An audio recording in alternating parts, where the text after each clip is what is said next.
The classic 0031 pair up. This hand technically only has one land in it, but it's got 2 copies of Renegade Map here, so those will effectively be lands for us.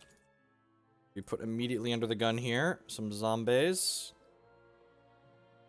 This. So we want to save our fatal pushes for their lords, most likely. Or Diagraph Colossus. Ooh, 2 shard zombies. Just mono black aggro, basically. Looking like mono black aggro. We're gonna crack this for a plains, then cast our Servo Expedition.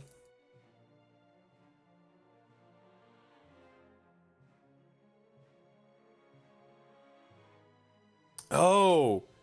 Oh, yeah, that triggers Revolt for this, right? Oh, that's great. Yeah, 10 out of 10. That's way more value. Thank you for pointing that out. So this, at the end of the turn, if we had Revolt, it makes a 1/1. Let's do that. It is going to be a little bit awkward here. If we miss a land drop next turn, because this comes into play tapped, it's not as good as a land. So, like, we can't play this and make a land drop. So, I think if we miss, we're probably going to just Servo Expedition. We'll see what they do.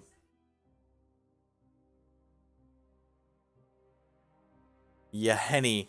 Whenever a creature in Proto Controls dies... Wow, that card's good against us.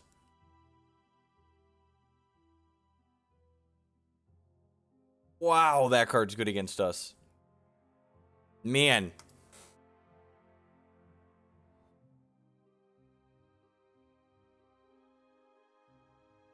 All we want to do, all we want is for our things to die. I guess we're not blocking. Hopefully we hit a land next turn.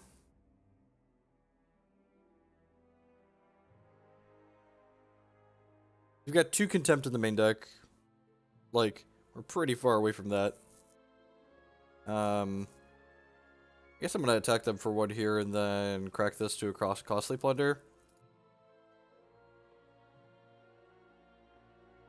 Even like using a 4-drop to kill their creature here isn't particularly appealing. To make their thing bigger, but like, and I need to hit my land drops.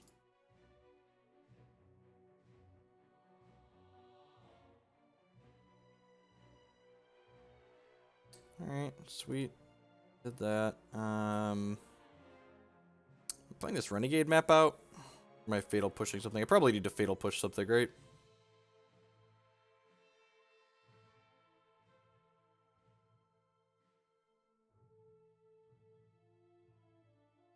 If I push this, they get to sacrifice something to give it indestructible. So I think I'd rather just push this, right? Like, if I push this, they get to pick. They get to pick which one they lose, and I'd much rather just kill the Conquistador.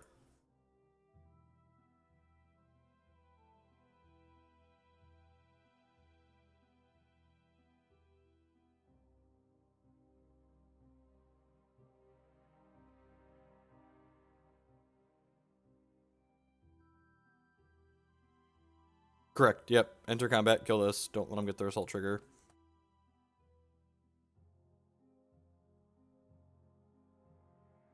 And this becoming indestructible is like completely irrelevant, right?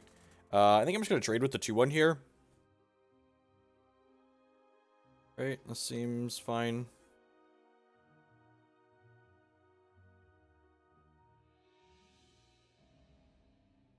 Let's see how much follow-up pressure they have. We might just be able to stall the board until they play a Hazoret and kill us. You're just like super duper dead, right? Play this. You have to do this into this. Play this Renegade Map. And unfortunately, we don't trigger Revolt this turn.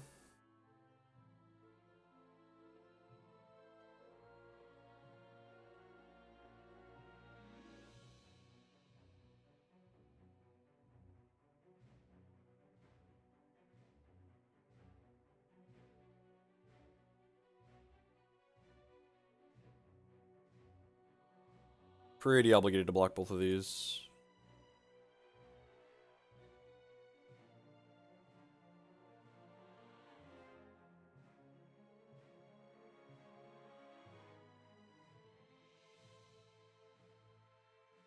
Was it worth playing the fair to do the what? Was it worth playing the fair to get the one scry and the replacement servo instead of the... I'm not sure I understand what you're saying.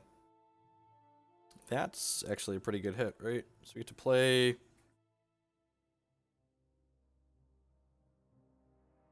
Oh, using the stockpile. That's interesting. We drew what we wanted anyways, because, like, this is a no justice stream, but... Yeah, it's interesting idea. Perhaps I should have done that. Alright, so, like, this thing can dome us. I think I'm supposed to exile this one, right? We're kind of in trouble no matter how I slice this.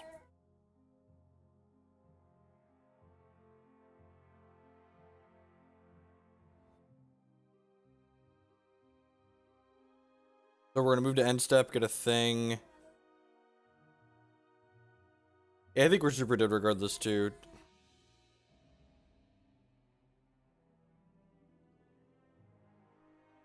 Oh man, I don't even gain life from this. Or just... Well, if I play this...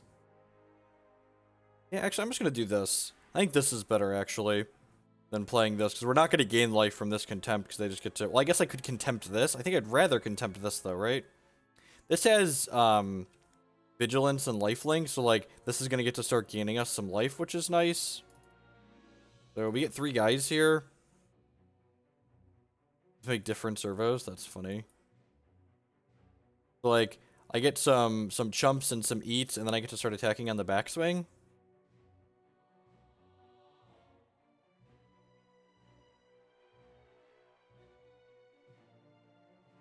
Wait, what? Okay, deal.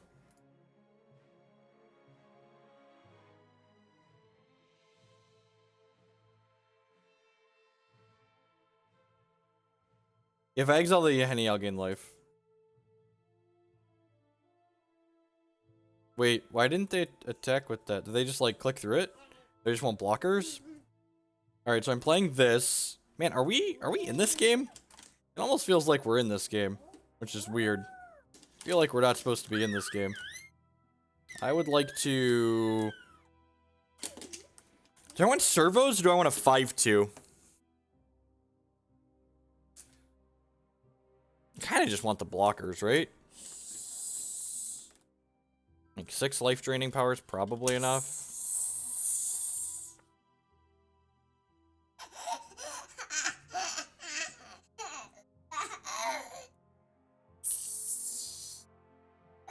Alright, so I'm just gonna sack one of these now to get a scry in.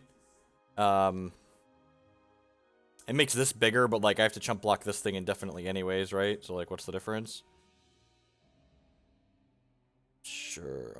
It becomes tapped. Sure. Sram's Expertise. That's probably fine, right? It's just like a ton of bodies into play. I'm okay with that. Let me get another token here at end step. Are we gonna win this game? If they don't hit removal here, I feel like we're kind of ahead, right?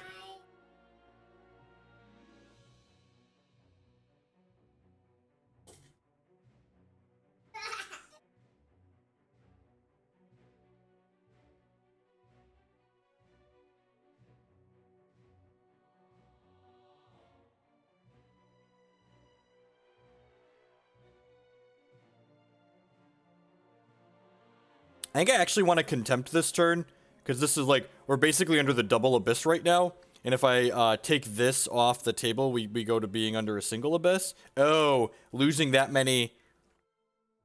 I didn't get to gain life, that's sad. So, Servo Schematics... I think I'm gonna get in with one of these. Let's just, like, end this game, right? What happens if I attack like this? That's probably too aggressive. Well, these have vigilance. So, like, if I attack like this puts them to... They probably have to chump block. I think I like this. I'm going to 16. It's going to put me to 18 when I kill this.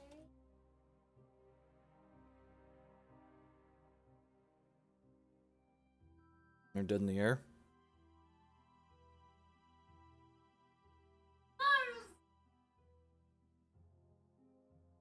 this now. I guess this is a little bit loose if wow. Alright, well, we won that. God bless.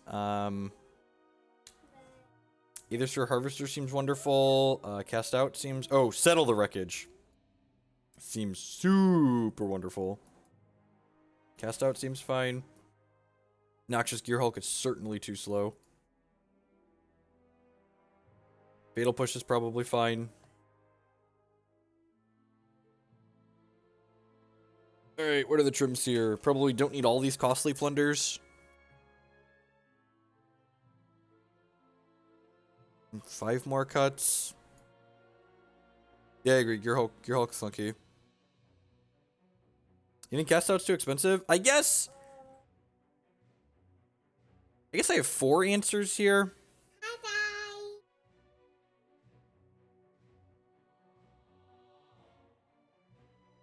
You have no idea. You just watched the first game we played with this deck. It's probably bad against blue-white. I put 3 Lost Legacies in the board. What's my cutting here? Is Sram's expertise too slow? I feel like I want this top end, right? Is this too many demons, maybe? The life linking is pretty good.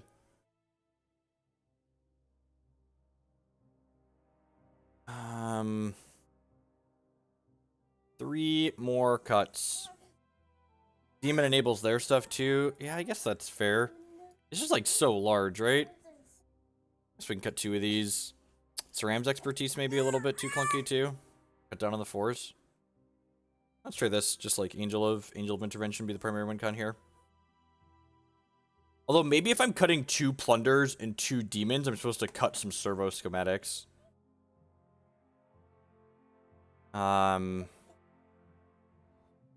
This hand seems pretty mediocre, right? Like, I've got plenty of things to do on turn 2, and this hand doesn't have any of them. It's like... Yay! Yay, we're gonna get to play a game. Sweet. Yay, yay, yay! Yeah, yeah, yeah! Yeah, come up here and say yay to the camera. Come say yay to the people on the internet. Say hi, internet. My name is Declan. Yay, yay,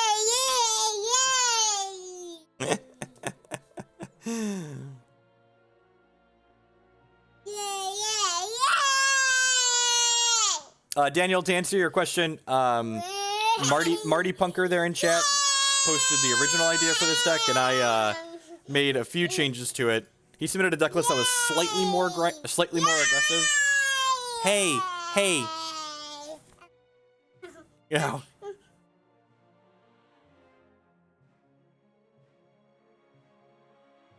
Alright, so if they double attack here, we're probably just gonna block both of these into here. God, this card's so annoying. At least we have the Vraska's Contempt in our opener. I think I'm willing to just like double here and like basically trade a servo for this idiot. It's gonna make this guy slightly larger. But slightly more aggressive.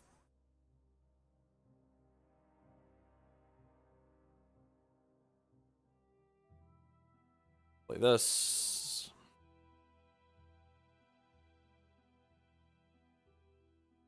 Alright, so you get to chump, trade, and the next turn we can contempt this off the board. And then hopefully rip a land into draw steps to get down our running Angel of Interventions.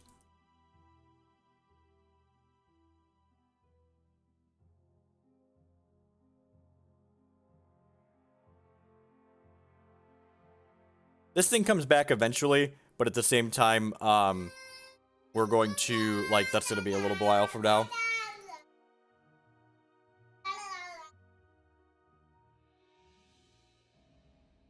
Flint Sleeve Siphoner is pretty good. Let them generate some card advantage. We get it, Declan, you're loud.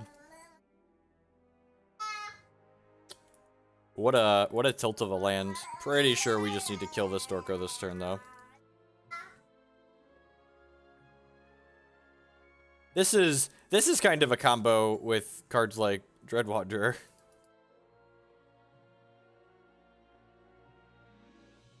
Duress. Man, now I'm really glad I played the untapped land. All right, let's get rid of your thing, and then you can have a brick. Welcome to Brick City, population U.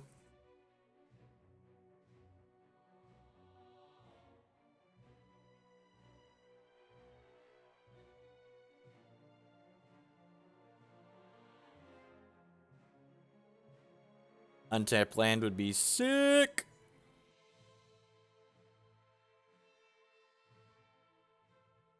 Or a card I can cast. Castable card or untapped land. Yeah, it's fine. Anything else to play with it, but we'll just make 3/1/1s.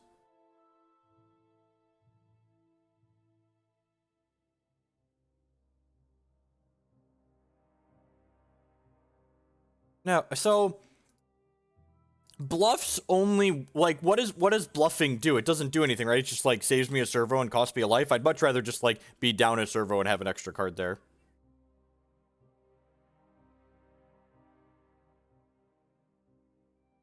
I'm double blocking one of these. Yeah, I think I'm double blocking. These things have menace for those that are wondering why we're double blocking and not single blocking both. This Dark Confidant needed menace. It's too weak without it.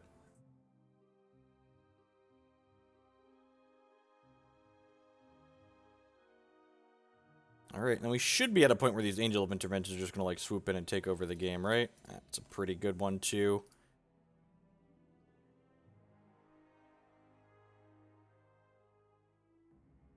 I think I would like servos.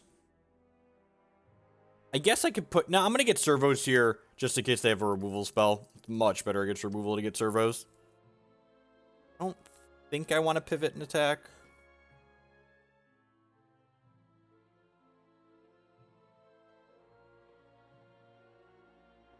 Yeah, I agree. The Angel is very good.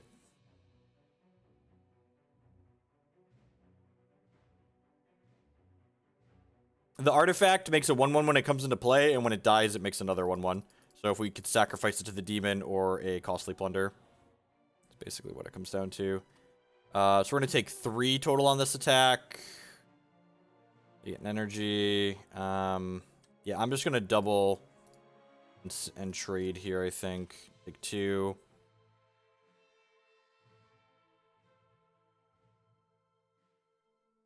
What their follow-up is. Sure. I don't have a piece of removal. They're going to be in trouble.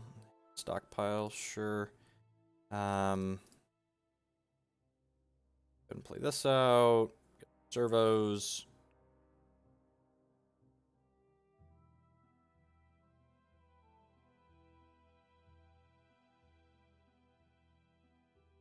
Need your lightning strike. Tilt. Actually in a little bit of trouble now, right? Need to draw something since they drew a lightning strike. Well, you're watching the second game we're playing with it, so, you know, find out for yourself. Alright, lose one of these here. Could have scryed in response to the removal. Yep, 10 out of 10. Wait. No, this isn't in play. This is in my hand, Marty. God, they drew Fatal Push? That's really frustrating.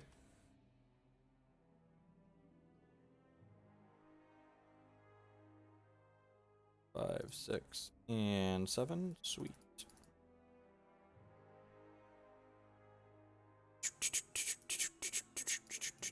Yeah, the problem is, like, they had Dark Confidant for a while, right? So, like...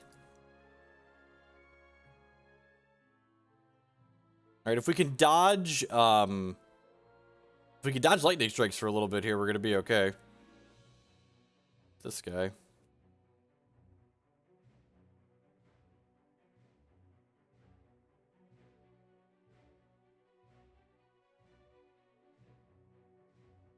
So, I'm gonna tap like this and activate this to kill this, which gets me a servo, which is also gonna trigger my hidden stockpile at the end of my turn. Alright, this demon closes very quickly, so like, let's go.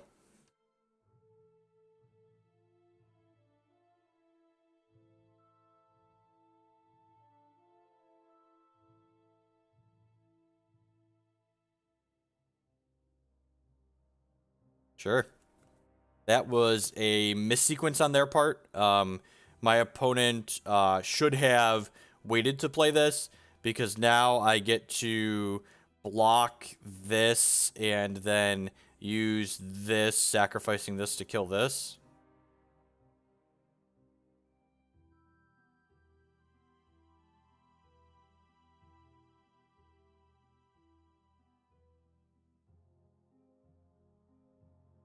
I'm going to attack them for 6 here. And then I'm going to sacrifice this to the demon to kill this. And then they're actually going to be dead on board next turn, right? Because of the Shefet Dunes.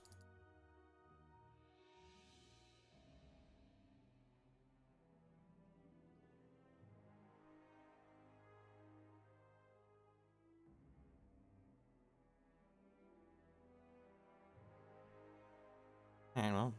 Big bucks, big bucks, no lightning strike. No shock, I guess, too. Got him. Got some sweet synergy. And getting our synergies in there.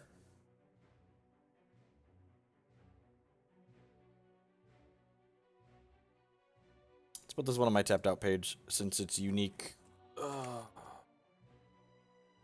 So much work to put deck lists on my tapped out page. I hope y'all appreciate me. Someday Magic Online will have an API. Herald of Anguish is the reason we built this deck. It is very, very good.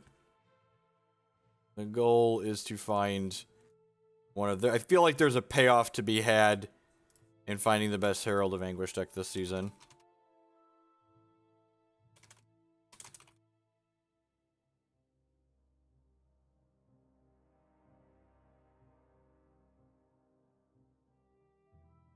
Why would Bodo build? That's a good question. You're not wrong. And Direwolf Digital is the one working on MTG Arena, and none of their games have APIs, so I doubt Arena will have an API. I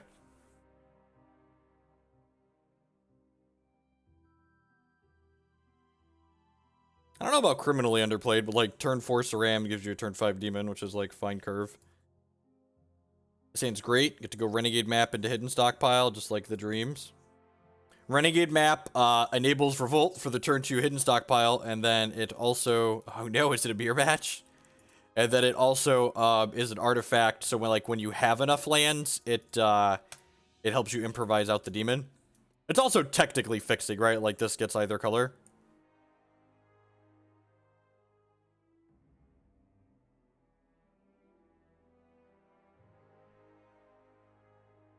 WotC doesn't allow people to work remotely, and I'm far too much money for them to make me live in Seattle. I don't work for pennies in Seattle. I'll work for pennies in the cornfield where I live, but not in Seattle. You want me to live in Seattle, you gotta pay me, you know, comparable to what Microsoft or Amazon would pay me, which is far more than WotC's willing to pay for anyone.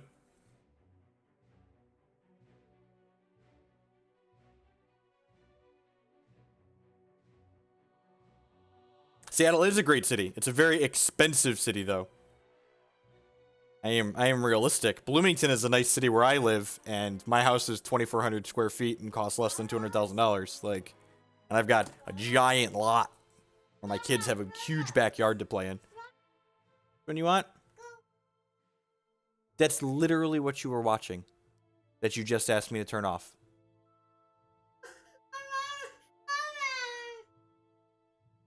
You want that? That's the one you want? Okay.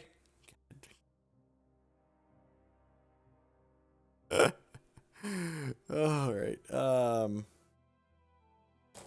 It's for the love. Exactly. No joke. They literally sell it to people based on the fact that like you get to work for Wizards of the Coast is like their selling point. Like, sorry, I'm like past the point in my life where like I'm gonna take a pay cut so I could like put some company's name on my resume. Like that's awful. Why on earth would I want to do that?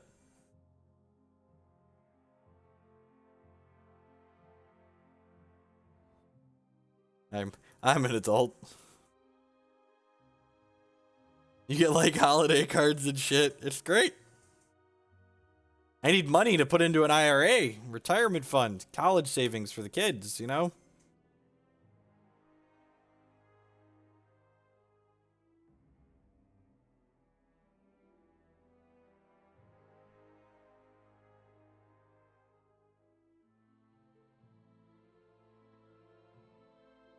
I'm not blocking here because this triggers revolt for them. Wait, did they just... I know blocked and then they sacked it before I dealt damage to them? Before they dealt damage to me? I'm so confused.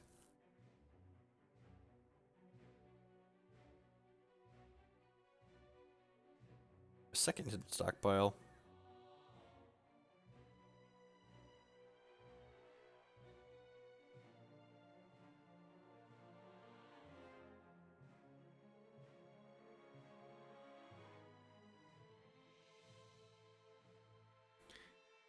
Alright, I'm gonna play this, and then I'm playing the untapped land here since I have another untapped land anyways, and this way I can hold up a sack scry here in case I need a chump block with something. Do not need another land. End step, trigger both of these.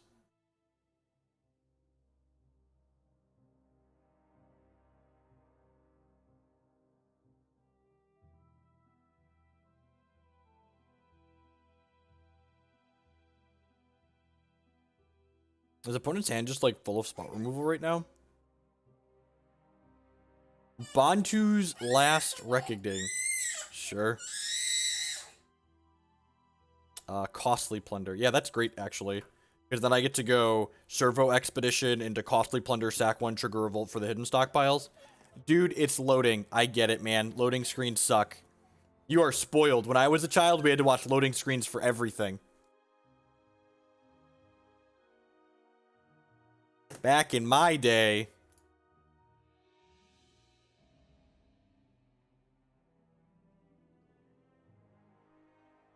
do I want to play this? It gives me an easy trigger for revolt next turn. Uphill, both ways of the snow.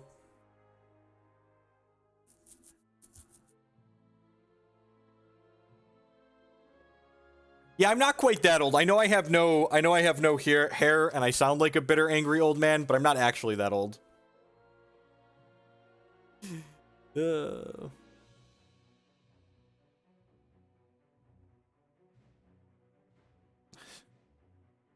My dad wanted the TV channel changed. I had to get up off my ass and change it for him.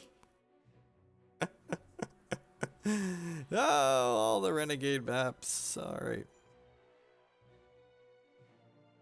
Do I want to leave this up? Maybe? Maybe I want to leave this up?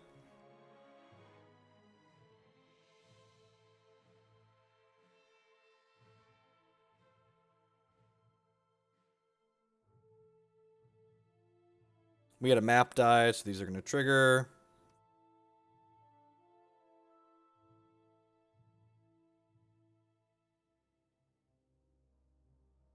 Oh no!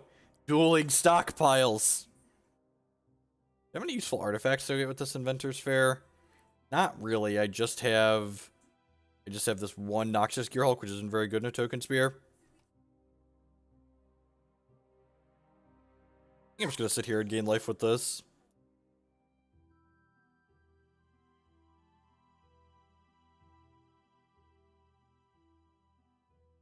That's a pretty good one, yeah. That's a pretty good one. This is probably just gonna eat removal and die, but that's fine. It'll trigger revolt for my stuff. 10 out of 10. Making servos here, so that way when they kill this, it's fine.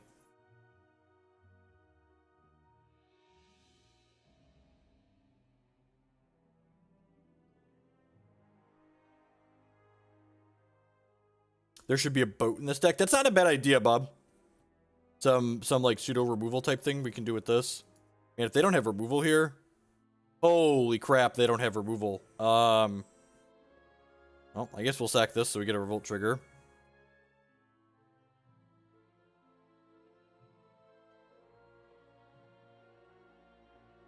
Wait, what? Sure. Okay, they have a sweeper? They must have a sweeper, right? This, like, screams, I'm gonna Bantu's Last Reckoning you or something.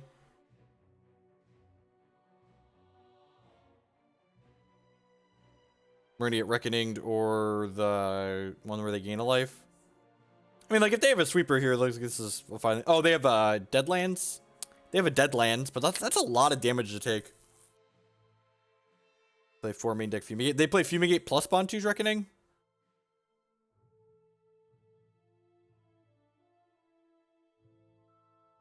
This could just be a Deadlands targeting this. Could also be Fumigate, though. If they have Fumigate, we're actually pretty far behind. Just a Deadlands. Sweet. Check this to scry. Sram's Expertise. I feel like we could actually do better than that, right? Like, I want, like, Demons or Draw 2s or... Maybe that's better than a random. I don't know. That might be a touch aggressive on my part.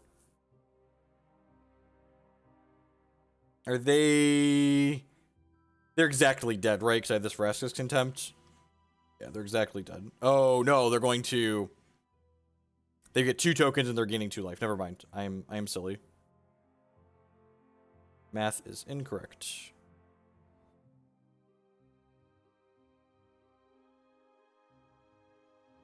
So that. I have 8. So even if I push this, they're still not dead. So there's no reason to burn this push.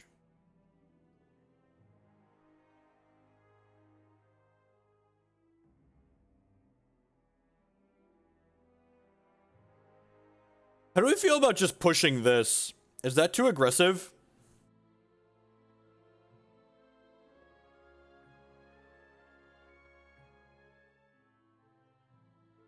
Like, if I kill this, they don't get a scry, and they don't get 2 tokens from these. I feel like they probably don't have a lot of good targets for me to be pushing anyways, right?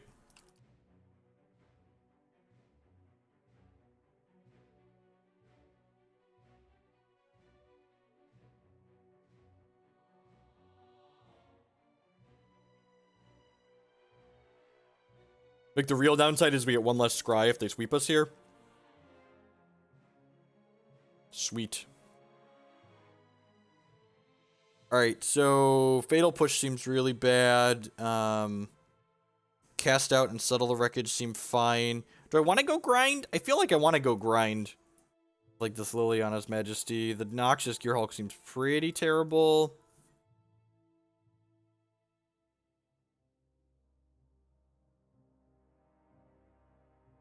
Harvester's evasive and it doesn't die to their sweepers. Okay, I'd buy that for $1. That seems fine. I feel like they have to have Planeswalkers in their deck, right? So these Contempts should stay in.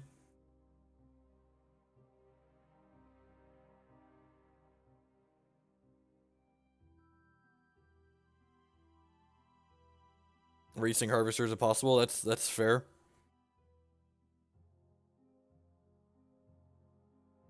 Siding out Inventors Fair.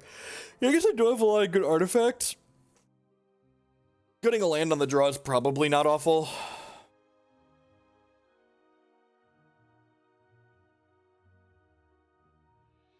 do I feel about that? Kinda don't hate that.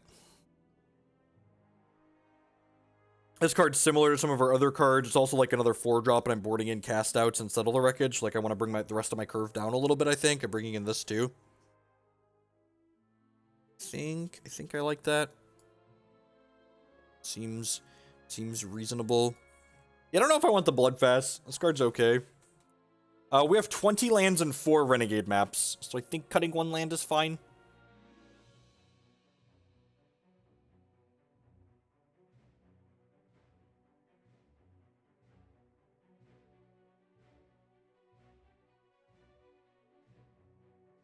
Yeah, that seems fine. Got a turn 5 Herald, maybe a turn 4 Herald if we draw another token producer. Yeah, so long, Ally of Zendikar. You will not be missed. This thing makes life linkers, right?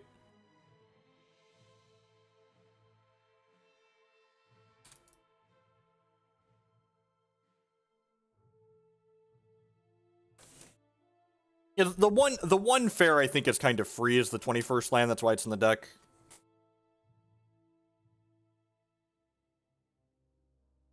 I mean, like, the flowchart for is getting allies into card good in your deck is can your deck produce double white consistently? And the answer was yeah, it's probably good in your deck.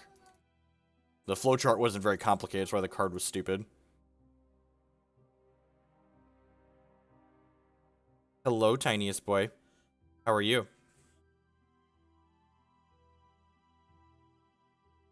We're not blocking here because we want these to Herald of Anguish with. Hopefully we draw another Servo Expedition or a, the Servo, whatever it's called, Servo Schematic. Even a Renegade Map would be fine here. Any of those would enable a turn 4 Herald of Anguish for us. Huh.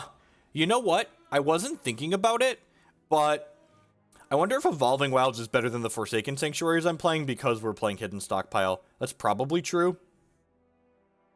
Like, the Forsaken Sanctuaries always make both your colors, but the fact that, like, this randomly triggers Revolt for you seems fine.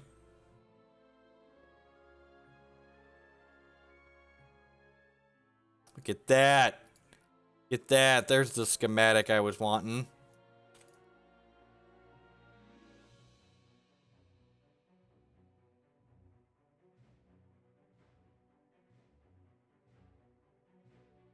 You could switch the spires for Evolving Wilds. No, I don't want more tapped lands. I don't think I want more tapped lands. The Servo Schematic, when it comes into play and when it dies, it makes a servo for us. But more importantly, it makes 2 artifacts, so we can use that to improvise out the Herald of Anguish faster. We're going to flip this bad boy over. Do I want to block here? I really don't want to block, right? I'm just going to take this hit and then get my Herald of Anguish into play.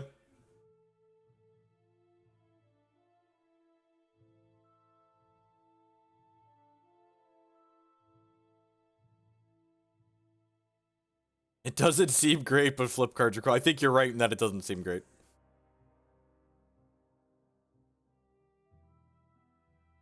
And when this flips over, it turns into a thing that makes a 1/1 every turn. A turn 4 demon seems great. Hopefully, if they can't play 2 cards out here, we're going to get to make them discard a card with this demon too. Unless they hold up like cast out. If they hold up cast out, demon's a little bit less great, but hopefully they play 1 card and then keep 1 card in their hand. We're holding up cast out. I think I'm just gonna cast this. They're gonna get to cast something out at some point anyways. Might as well be this guy now.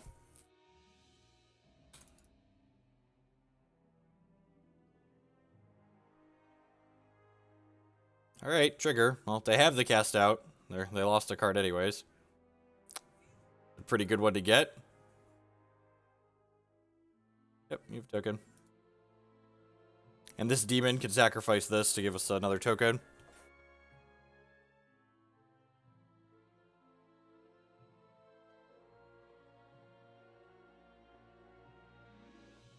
So they have 2 cards here. There aren't a ton of removal spells that kill this. This thing is statted dicely. It dodges a lot in the format. Do they hit cast out for the turn? Do they have another Angel of Sanctions, maybe? What does that do? Whenever a creature an opponent controls dies, the beauty of if you have 10 or more. Weird. Okay, well, I'm eating one of these for sure. Whenever a creature opponent controls dies, create a treasure artifact token. Alright, I think I'm just blocking that. I really don't want to give them a bunch of... I don't want to give them a bunch of things, I don't think. Whoa, that was not the button I wanted to press, but okay. What am I doing here? I don't think I want to play it. Do I want to play another demon? Like, their deck's full of sweepers, right? So I probably don't want to play another demon. I probably just want to, like, smash and then, like, settle the wreckage, right? Oh, they can block. Yeah, that's fine.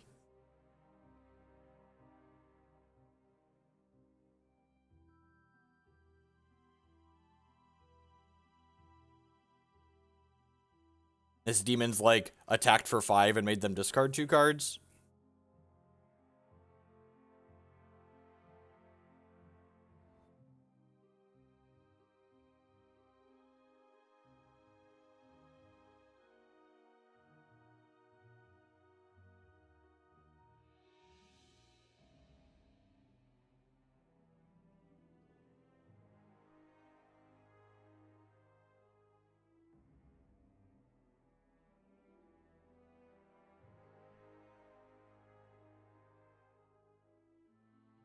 This is a little aggressive.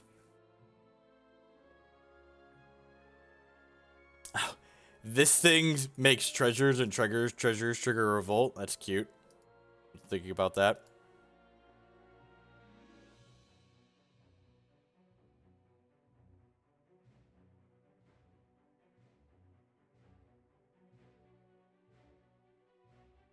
I'm gonna use this to kill this, sacrificing this.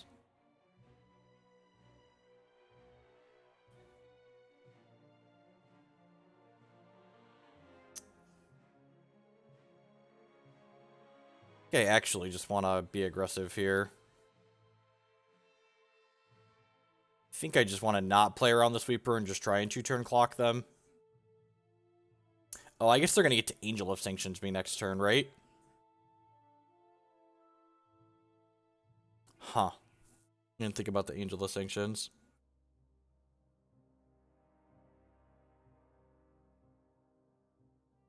I'm going to play another Herald. Playing another Herald is fine.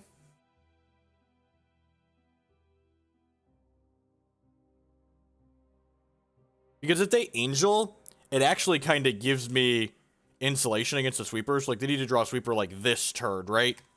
Like, it's this draw step needs to be a sweeper for them. I guess they technically get to, like, Legion's Landing here and then Scry 1 to get, like, an extra look at it. But, like, that's fine. I think I'm in the position that I want to make them have it. We're also up a game, which, like, probably shouldn't impact my decision, but in reality, it does. They use that to trigger revolts, or are we not scrying then? We're not. Save a land and then one other card here.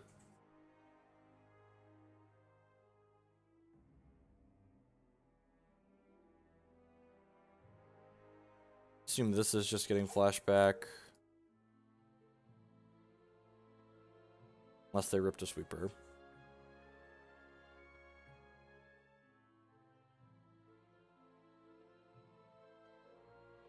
You draw Vraska? Yep. Assume this is going to kill a Herald. Yep.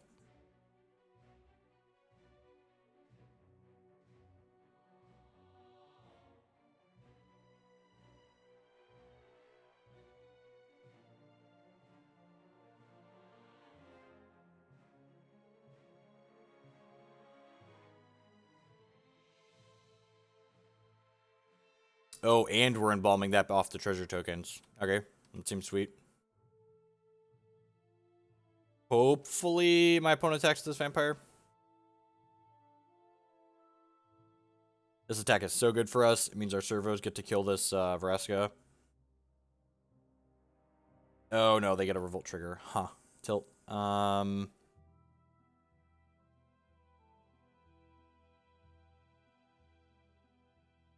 Oh, we can still kill the Vraska, right? Nope, I'm 1 land short. Yeah, I'm a land short of killing the Vraska.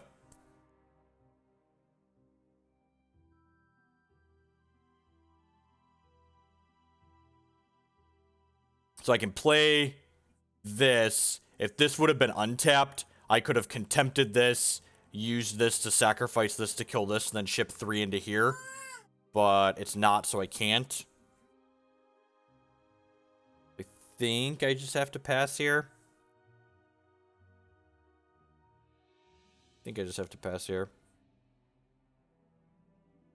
I don't know. What set is this from? I have no idea why this card's legal. I know it is, though.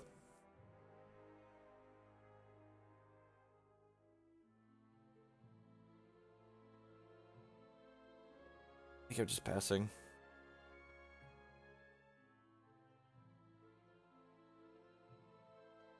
Yeah, 2 bows to what happened to the meadery. Their server died and they didn't have backups. Make backups, people. It's not that hard.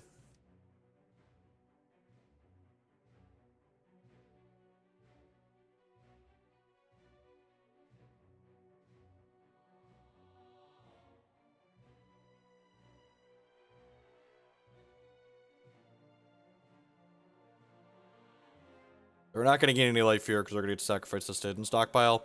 But my demon is going to get to block one of their dorks. And then assuming they didn't hit a removal spell here, let's take 4 to activate, right? 1, 3, 4, 5, 6, 7, 8, yeah. So I'm gonna go ahead and have my Herald eat this, and then my Herald gets to kill their Vraska next turn.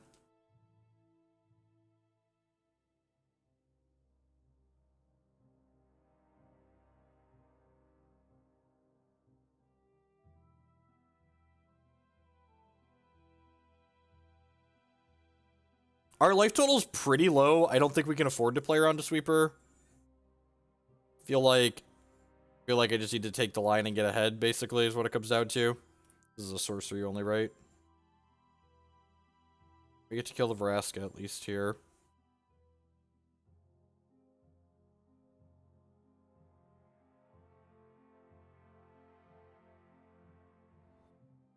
Yeah, I think so, Klutz.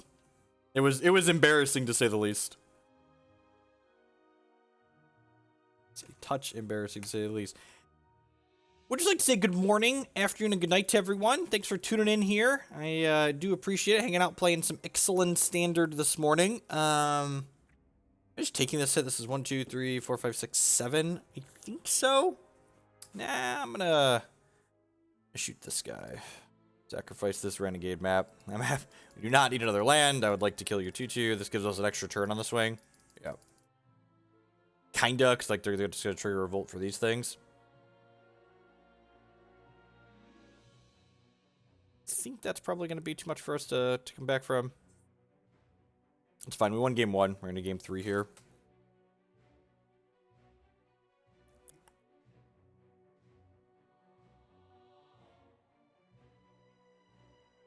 The fact that they hit their hidden stockpiles early and we didn't give them a pretty big advantage.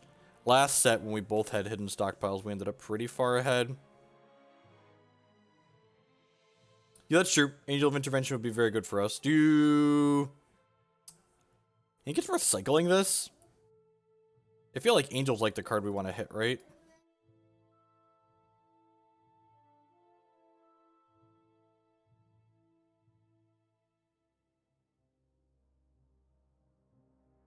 Alright, let's get the game on the play here.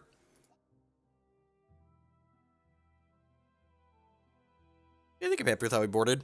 I think I used my Settle the Wreckage a little bit too early that game. I think that was probably the mistake that I made. We were pretty aggressive with that, and we could have been slightly more conservative, gotten some more value out of it in the mid-game.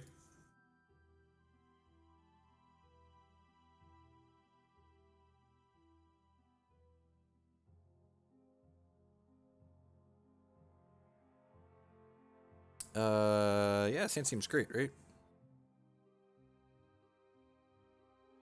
Tap land on 1, schematic on 2, costly plunder on 3. I wonder if I'm just supposed to go map on 2 to guarantee that I hit my land drops. That might be it. If I don't draw a third land next turn, I think I'm actually going to go map on 2.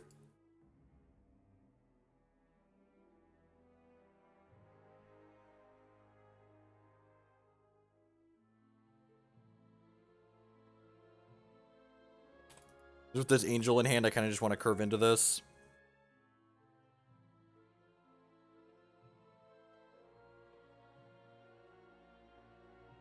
Rest, sure.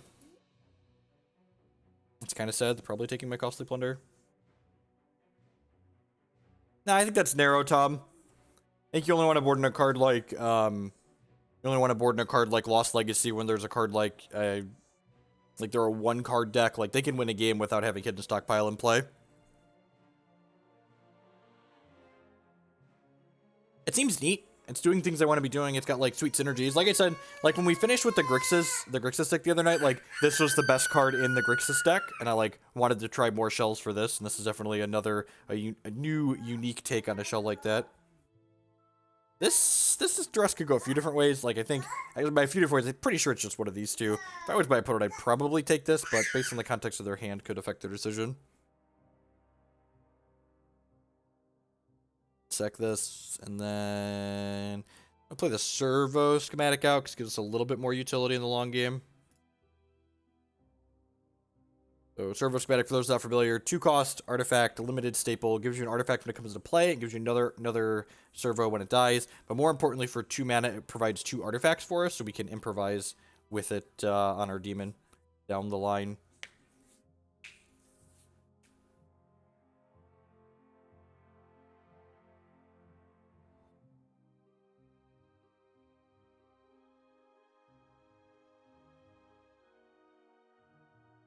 Oh, I forgot about the world stream tomorrow. Huh. Maybe we'll start my Friday streams next week.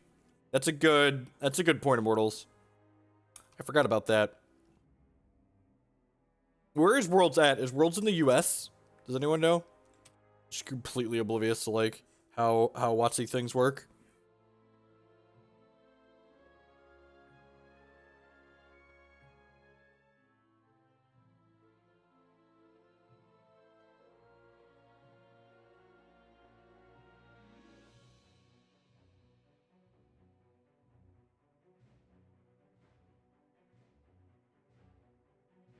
I got an offer this trade.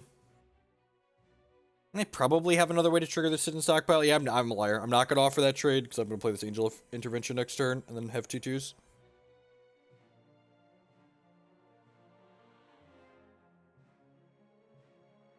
I mean, like, it only makes sense. Why would you want to advertise your largest prize pool tournament of the year? Come on now.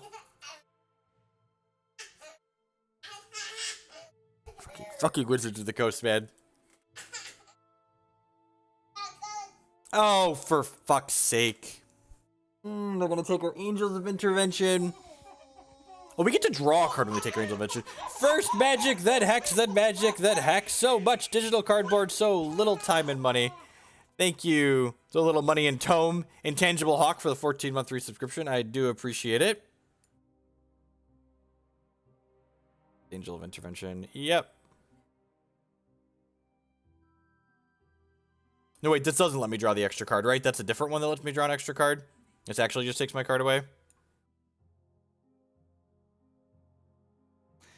This game got a lot harder. That was our one big way to get up. They duressed us on one. They knew that was coming. Does it give me a draw? Oh, it does. Draws a card for each card in their hand exiled this way. All right, yeah, I was right. I was thinking of the right one.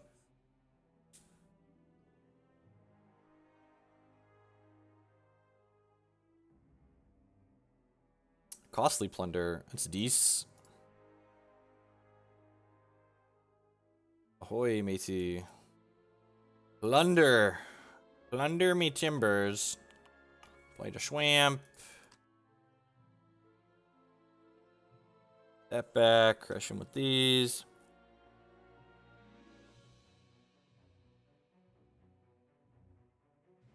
Just kill them. Try to at least. If we get swept here, we'll probably just pack it in. Otherwise, we're going to go Shefet Dunes and ship next turn, I think. This is the Bantus. Tilt. We're pretty dead, right? I guess we can keep playing, but, like, our main payoff is gone.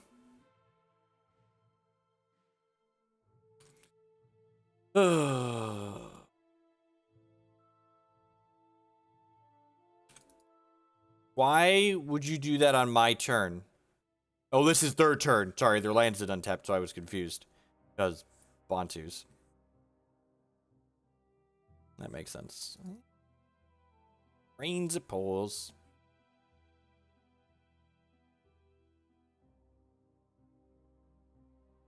Even without the Lost Legacy, I think we're pretty ranched this game. Deck definitely has a hard time beating a sweeper, right?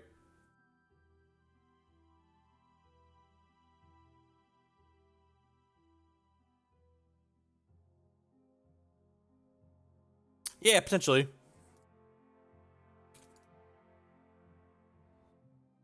Oh, did I just give them a revolt trigger, right? Because I'm dumb.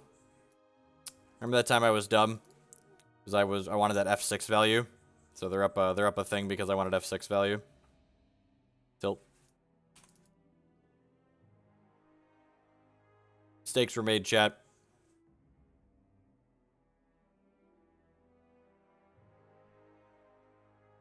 Yeah, like, that's the other thing, too. Like, both of these games, like, were through more cards in my deck than my opponent. And, like, our opponents had 2 stockpiles. Like, the game we both had stockpiles, we won. But, like, Our opponents just, like, had a bunch of stockpiles every game. We have not.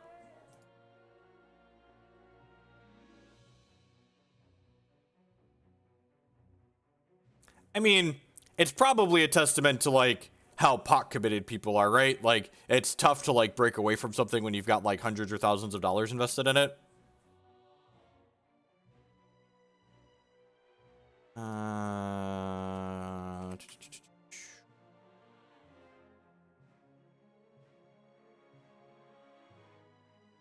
Not a hidden stockpile to be found. Where are my stockpiles at? Not in the top half of my deck. Not in the top half of my deck. Look like you could use some lands, opponent. How do you feel about lands?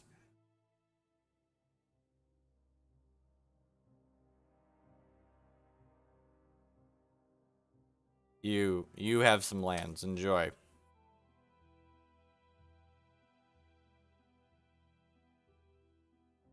I agree, Jex. The sunk cost fallacy is large. I like how they sacked one to scry and like now they're searching their deck.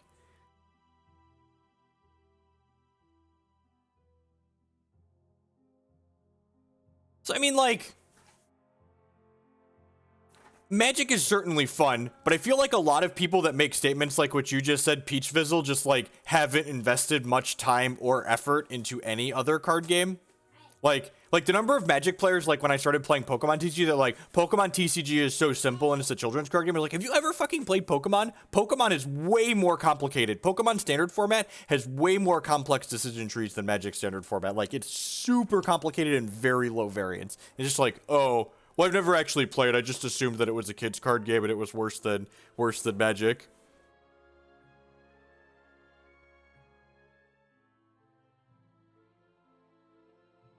No, the new Jace is terrible. I would use the words unplayable.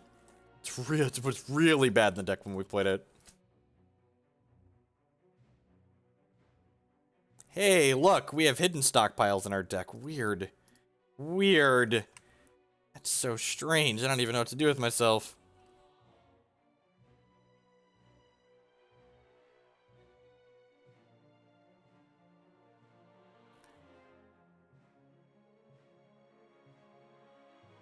I mean, like, saying I'm certain Magic is better than Yu-Gi-Oh! Is, like, kind of like saying, like, I'm certain this Hershey bar is better than eating, like, the dried turd I found on the ground, right? It's a plan without Herald and Angel. Lose the game. Time my opponent out. Is potentially part of the plan. Find more hidden stockpiles than my opponent and stockpile up.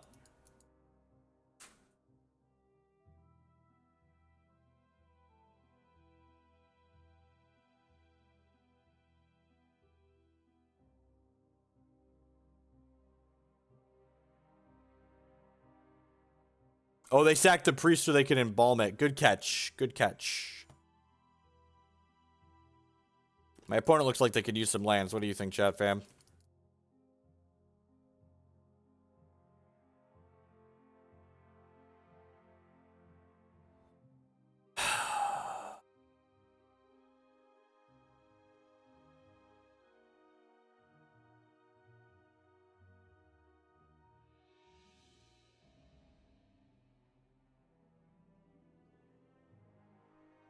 They are down to one card, so...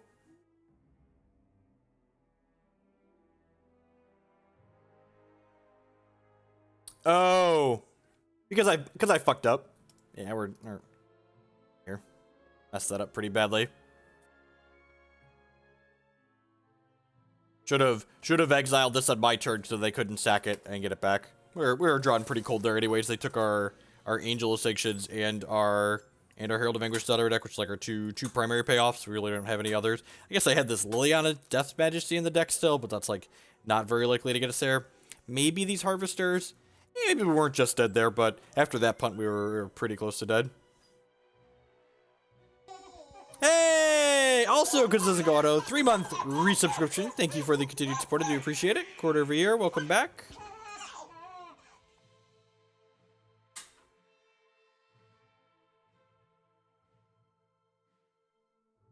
Thoughts on Gideon of the Trials? I don't know. What problem are you looking... So this is always the question. This is just a great way to respond to card suggestions in general. What problem do you predict this deck has that playing Gideon of the Trials solves? That's the question you always want to ask yourself when you're working on a deck idea, because your goal when you're building a deck and brewing a new idea should be to make it competitive in whatever format you're playing it in. So you're saying, okay, what problem is the format presenting me with that this deck currently can't answer, and how does adding this new card work to solve that problem? That's how you want to approach deck building. You don't just want to like cut cards at random and add cards at random.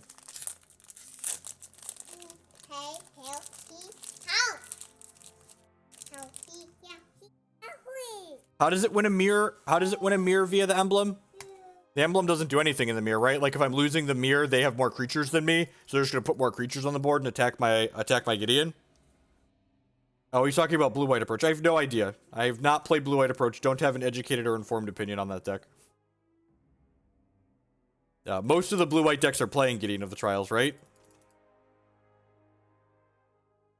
Unlike a lot of people that play in stream Magic, I'm not just going to, like, make random shit up and be like, I'm an expert on all these decks I've never played. Nope, just haven't played it. Don't really have an educated or informed opinion on it, so I should probably just keep my mouth shut. The world would be a much better place if people that weren't informed on things were just like, nah, I just don't know. So, you should ask someone that knows.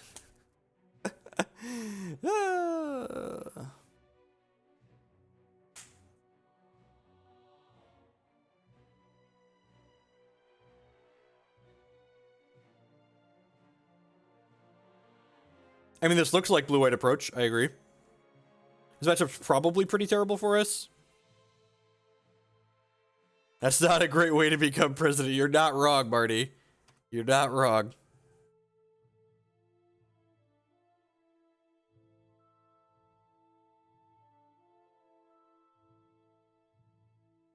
Oh, if I would have cracked this, I'd have saved a life here. Not that it probably matters.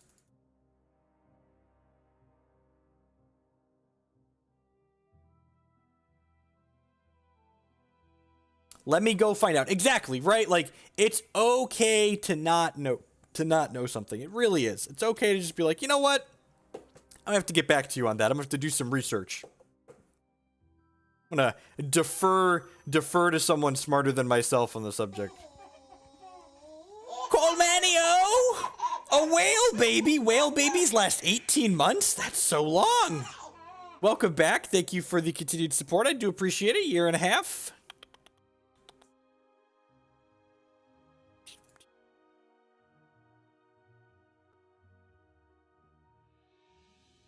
Go ahead and make servos here. Well, making servos is a little bit loose to fumigate us, right?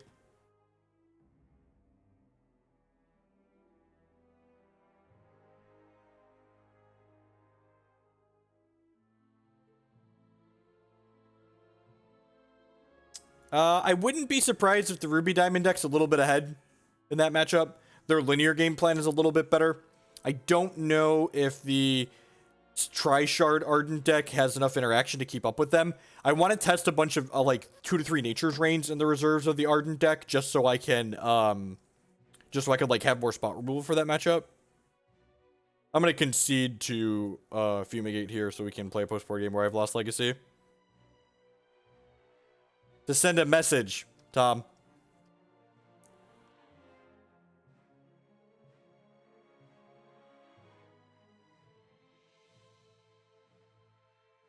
All right.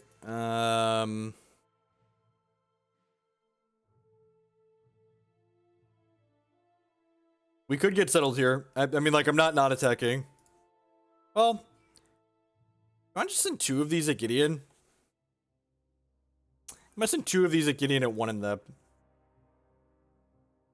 See how that goes.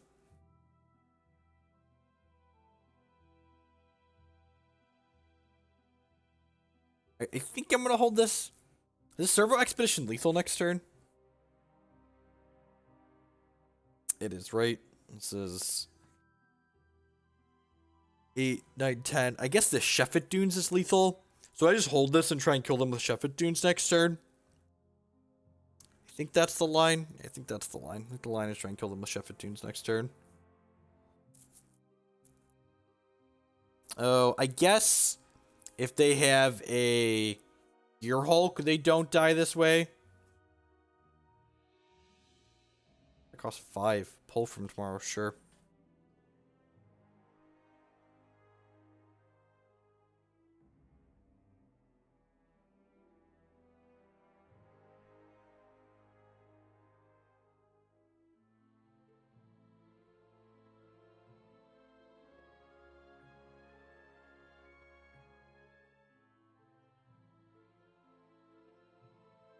I guess they can also... They can approach this turn, right? Which is like reason to put Servo Expedition on the table. Because the search is flipping. I wasn't thinking they could approach this turn, but they definitely can.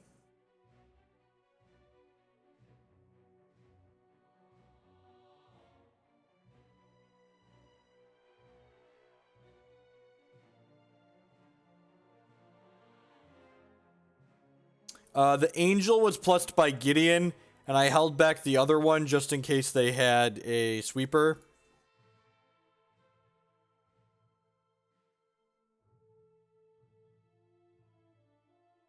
Come on, Jarvis.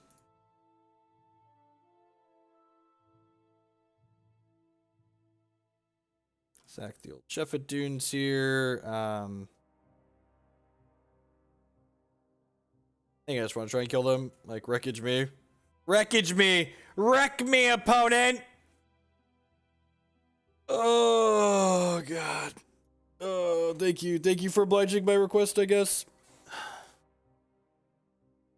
Request granted.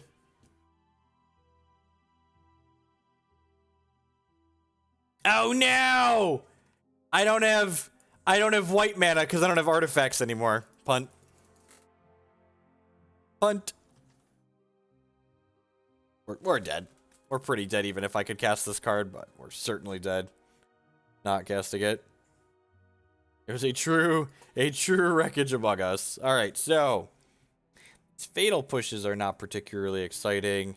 I think these are actually fine to like turn. They don't have Gearhulks, do they? I know these Lost Legacies are good. I know this Bloodfast is fine.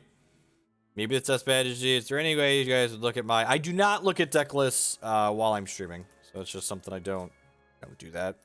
There's too much other stuff going on. We make enough mistakes while I'm paying attention. Oh, you need to get the rest of your chocolate bar out of there, fatty? Mm-hmm. There you go. Enjoy, tiny fat boy.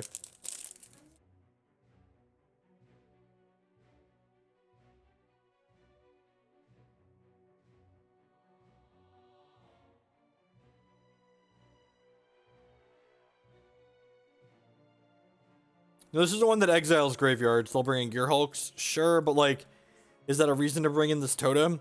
Like, is it better than anything else I currently have?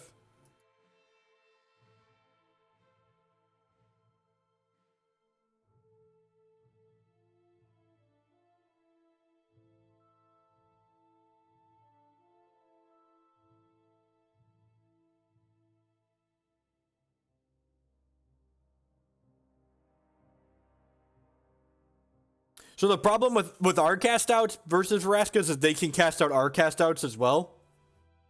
Yeah, sure, they're gonna bring in some creatures. I expect that. So that's probably miserable. This deck's probably not very good. Again, I just want to like try different Herald of Anguish shells. Maybe one of them will stick to the wall at some point. It's got a sideboard card in it. Let's go.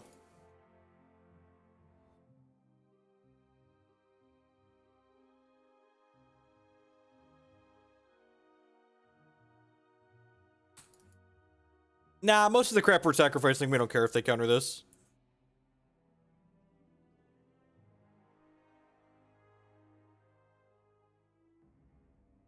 What are you talking about, Marty?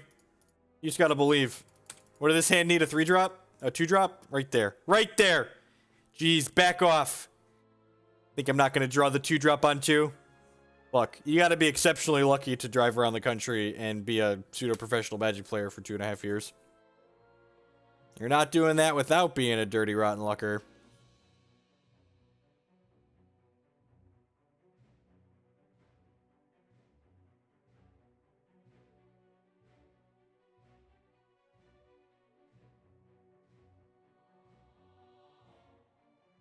Yeah, I don't intend to jam the Lost Legacy into a sensor here. Do I? Okay, I'm a liar. Let's talk about it. Let's talk about it. I don't intend to do it. I tend to do it. Like, what are we doing here? So, if I pass, now all of a sudden disallow and Supreme Will are counters as well. And, like, they're probably going to censor something at some point anyway. So, yeah, I'm just going to... What do the kids say? YOLO? We here to jam, ladies and gentlemen.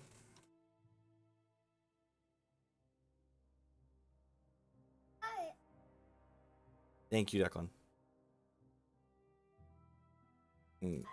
Yeah, look at that. 2 Supreme Wills and a Disallow in their hand. Such a powerful wizard. So we brought in...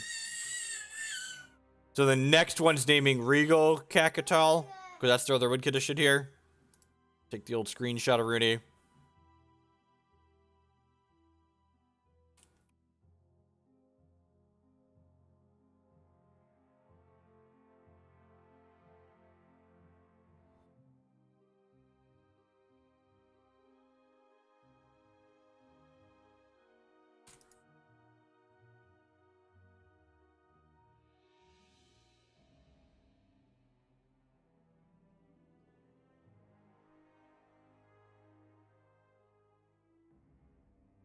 Caca. Caca. Caca. Caca. Caca. Declan thinks I'm funny. I think I'm funny too, Declan, for what it's worth.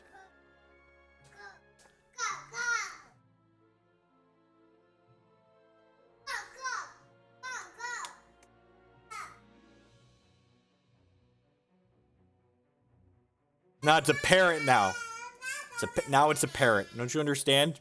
That's whatever I say it is. That's how it works when you're a glorious leader. You get to make stuff up. Whatever you say, immediately the truth. Farmland, sure.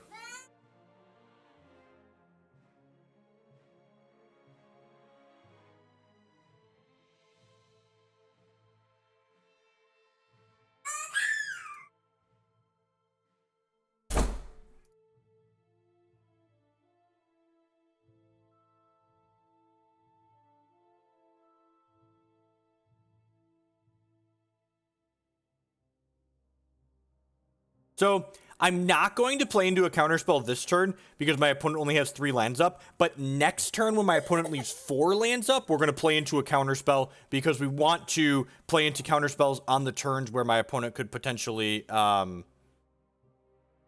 that's annoying. Oh. Alright, I got a stockpile and a map.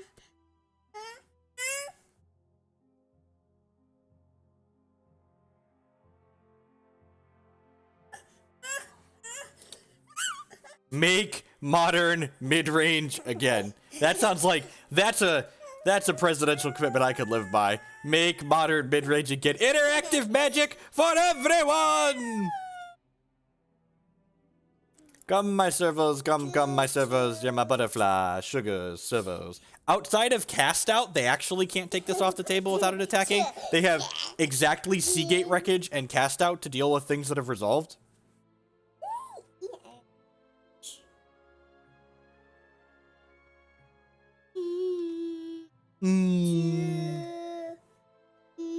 Shefet Dunes.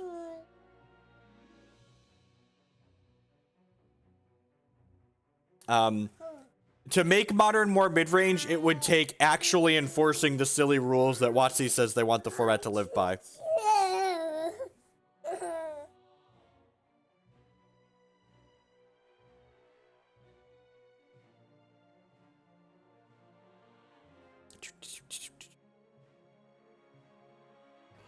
I'm gonna cast this.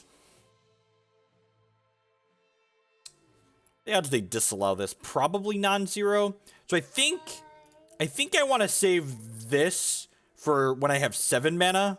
Although I guess they have Supreme Will as well, right?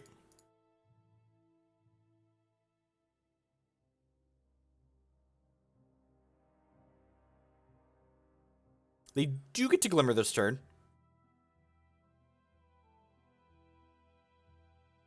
I really wish they would just rip the Band-Aid off of Storm and just like ban Grape Shot. That would make me so incredibly happy if they just banned Grape Shot. Like, they always like kind of pussyfoot around it, right? They're like, well, we'll ban all these rituals, and we'll ban this, and we'll ban that. Like ban Grape Shot, make them kill you with Empty the Warrens. Make it so if they want to kill you with Empty the Warrens, the turn they go off, it requires like a Goblin Bushwhacker too. Like, that's fine. That adds enough difference to the deck, I think, that it's just not going to be fantastic. By doing this, this makes my Hidden Stockpile marginally worse. I think this is fine. Let's just get these trades off here.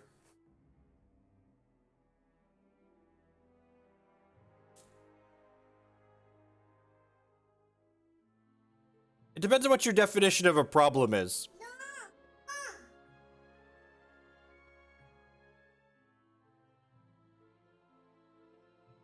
It's fine. So, like, again, like, so for people that are new to the stream, if you enjoy Modern, that's great. I don't enjoy Modern currently, but that's okay. Like, not every format of Magic has to appeal to every single Magic player. It's one of the things that's great about a TCG is you're allowed to like something, and I'm allowed to not like that same something. Like, that's how Magic works, and it's wonderful that Magic can work like that, that we can all play this game, and we can like and enjoy different things while we play this game. I don't enjoy playing largely non-interactive decks and non-interactive formats, which a lot of the time Modern boils down to. It's a matchup. It's a format where, like, a lot of the time there's a ton of matchup variance, and I find that frustrating as a competitive player. But that's okay. If you like it, you are allowed to like it.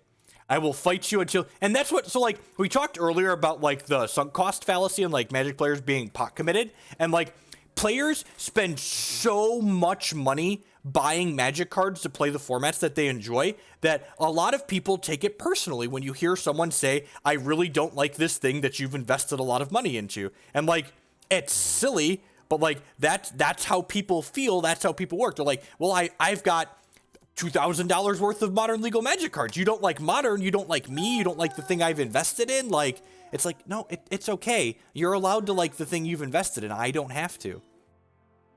So opponent's hand has a Glimmer that they haven't cast yet, and a Supreme Will still.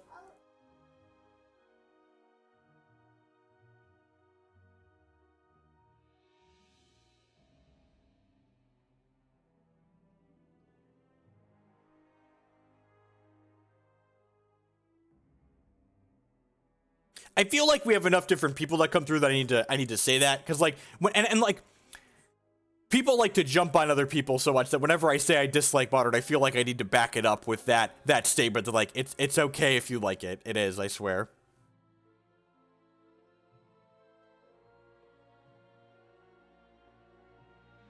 I promise I'm not trying to take away the thing you love.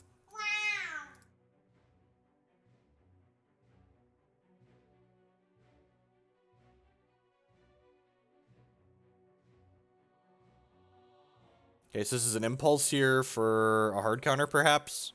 They don't have that many more hard counters, right? They've got a bunch of negates in their deck, but they only have one more disallow.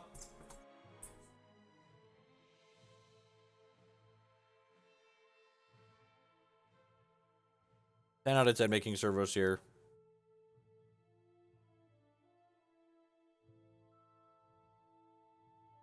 I mean, Leo and Deathray could probably get gone in other formats too. So we don't know any of the cards left in their hand at this point from our Lost Legacy on 3.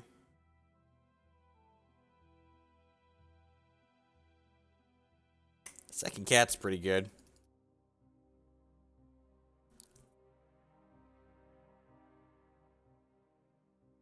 I think if they attack, I'm doubling.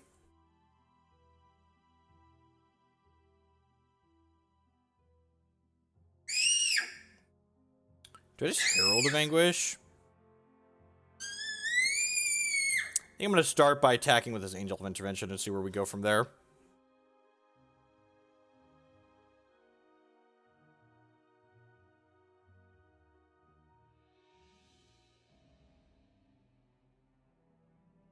You casting Seagate Wreckage on this?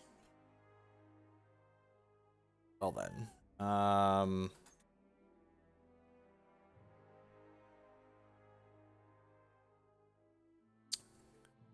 What's in my bin here? Weaponcraft Enthusiast. So if I cast this Liliana and bring back this Weaponcraft Enthusiast, I can also cast this Herald of Anguish. This makes 2 dorks. Like, they're gonna get to attack my Liliana, but that's fine because I've got a board. Yeah. Oh, and they have to discard a card? Yeah, that's super the line. This is my stuff. Enjoy. Have a cast out. Glimmer, okay, Glimmer for cast out.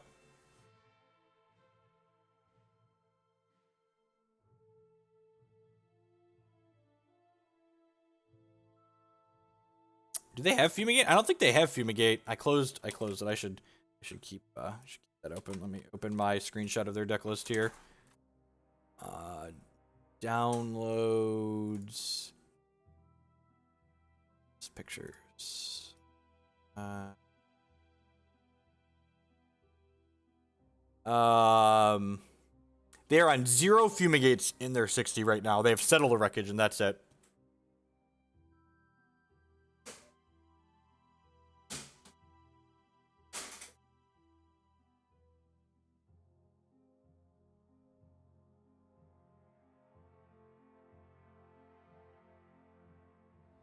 Right.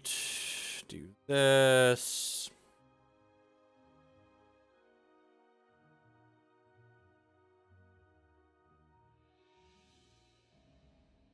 So record, we're currently 1-1 in this league, and we are down a game in this match. I think I'm just passing here. They have to like end step trigger this, that's fine.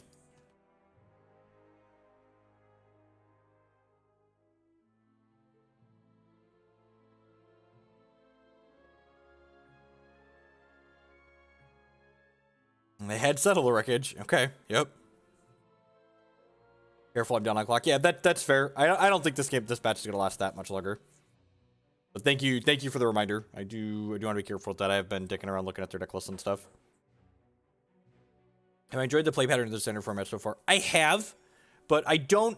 So a lot of the decks that I have tried that aren't the energy decks have felt really underpowered. That's a good. I think I boarded the Gearhulk out, right? Yeah, that was a mistake.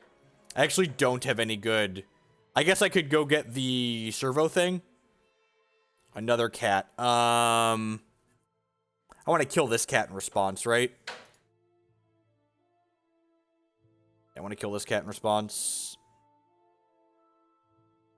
Attack the map. Yeah, I don't really need the map.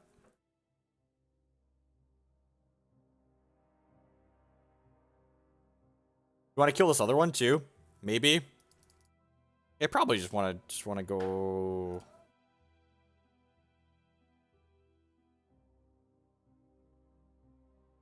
I don't have to do this one in response, but I'm just gonna get my auto pass value since they're out of cards. Do that.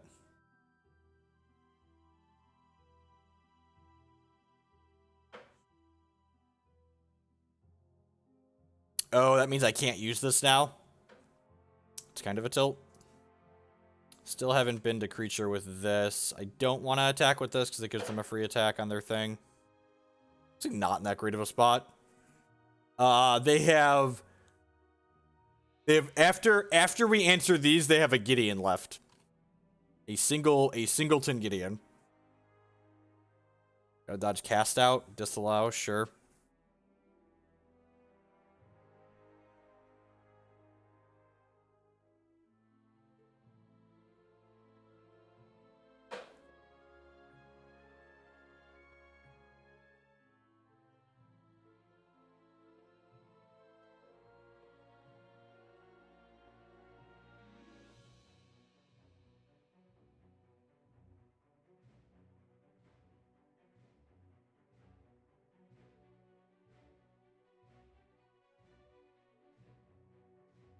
They could technically mill us out with the runes. You're not wrong. There's only 28 cards in our deck because we have plus like this Liliana. What does this do? Destroy all non-zombie creatures? Sure. We're disallowing my trigger. Deal.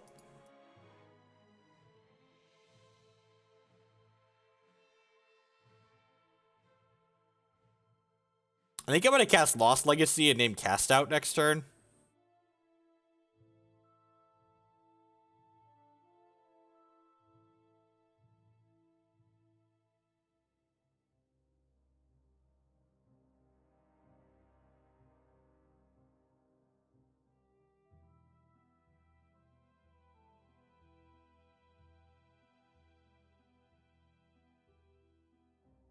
Negate, sure.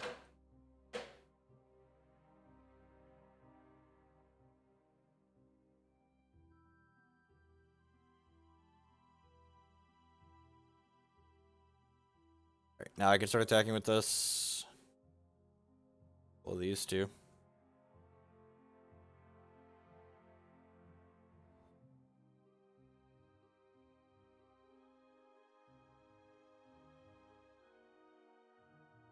We put a Herald of Anguish in our bin. Ooh, and they tapped out so they couldn't settle the wreckage. Sweet.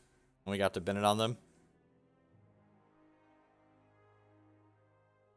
It's been a sweet grindy game too.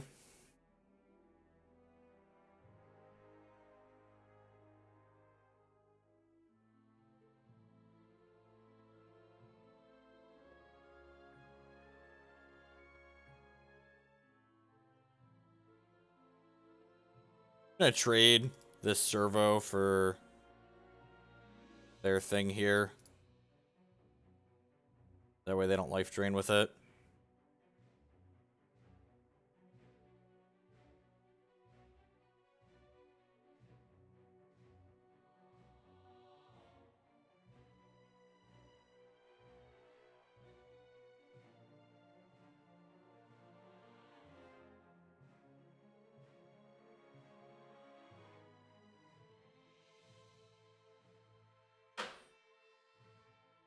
They're going to 9.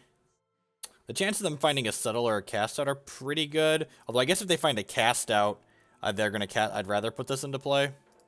Let's just do this and pass the turn. I don't know if to attack into a settle.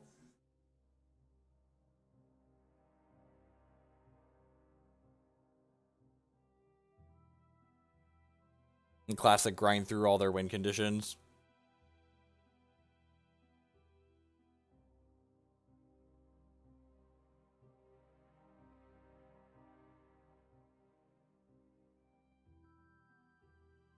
No, that should be all 3 of their cats. They only had 3. Yeah, they only had 3 cats. Okay, there's a cast out. So we're casting out my Herald of Torment. Oh! Oh, I just punted. You know what I should have done? I should have sacrificed my map to kill this. So that way it probably doesn't matter. I should have sacrificed my map to kill this. So that way I could have another thing in my bin for my Liliana. Sweet line. It's not doing anything anyways.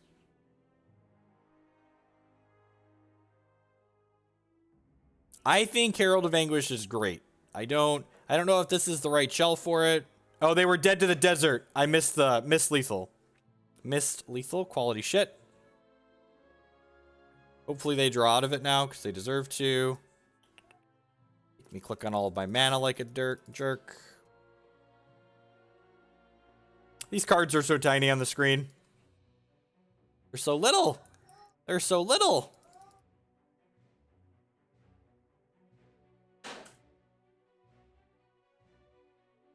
They have 2 more Settle the Wreckage in their deck. Yeah, it's funny. All right, we're gonna try and get up on clock here. Oh, they have to discard it. Why would they do that?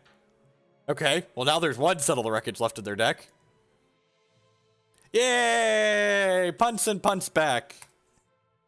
Big Papa Punts, Big Papa Punts. All right. They should have done it after my trigger resolved, believe it or not. Deal Lorino. They were so excited that I kicked the ball that they were like, you know what, we're going to kick this ball. Do I want this in my deck? I feel like I want this in my deck. I feel like this card's actually just like a way to kill them, right? So I'm going to cut this to Rab's expertise and put this in my deck. Yeah, I'm going to do that. By putting one in my deck, I basically get 2 copies since I have an Inventors Fair.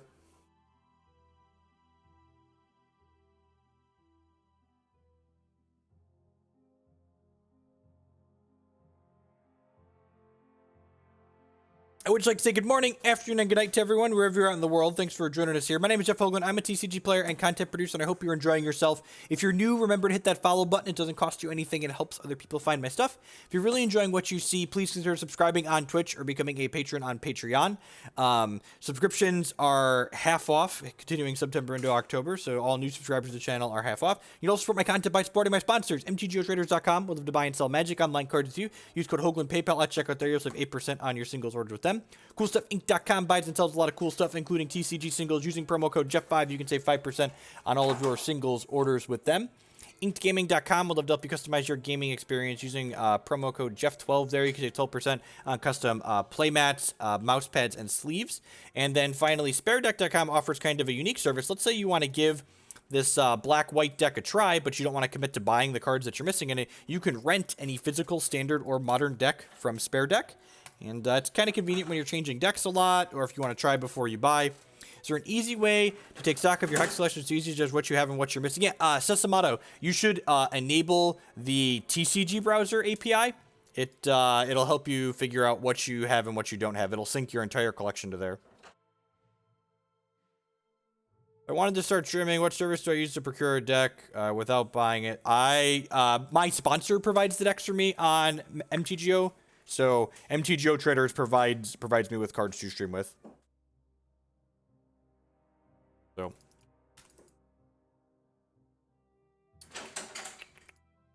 I'm going to attack with this. So this hand doesn't have an early Lost Legacy in it, but like it's got plenty of pressure, so like hopefully we can just get under them.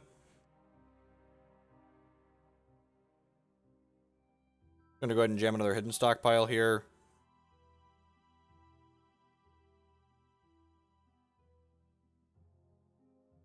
Stack this to scry, bottoming anything that's not a land or a Lost Legacy. I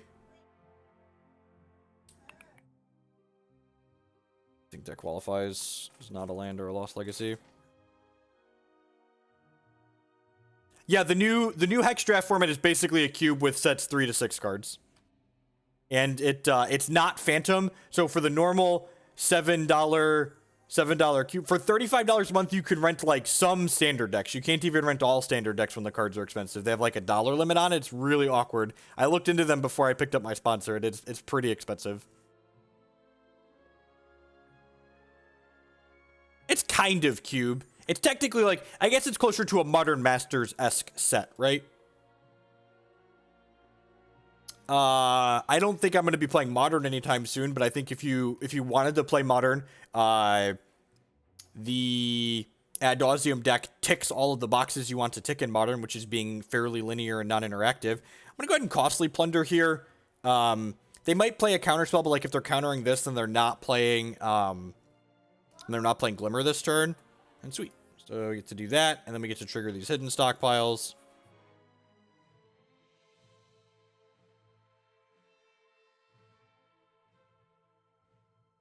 The last Modern event that I played in, I 7-2'd a Modern PTQ on Magic Online, and I did so while playing, what's the word I'm looking for? I was playing, oh, I'm blanking on it. Bant Humans with the aggressive deck, so it was a Bant Human aggro, and I like that deck a lot.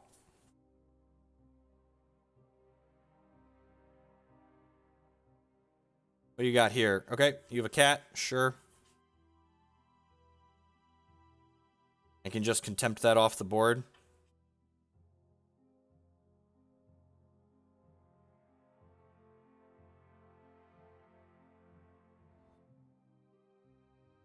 That out of there.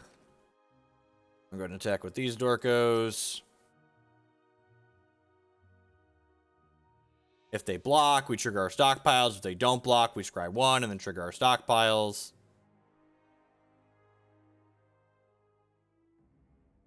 Don't really need another land at this point.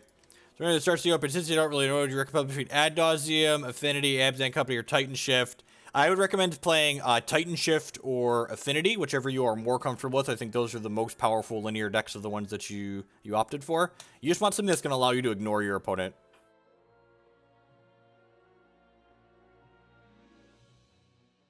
Trust me when I say I'm glad it's back for you, but I have no idea why it was ever gone. I'm going to ship with all of these. If they Seagate Wreckage us at this point, it's going to give us just, like, enough lands to go kind of crazy. Also, if they Seagate Wreckage us, I get to stick this Angel of Intervention, so let's go.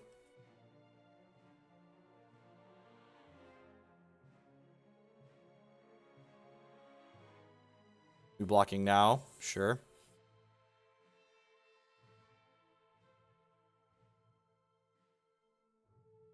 Alright, I think I'm going to play this Servo Schematic here. This is almost certainly going to resolve. I think I'm going to play this Weaponcraft Enthusiast.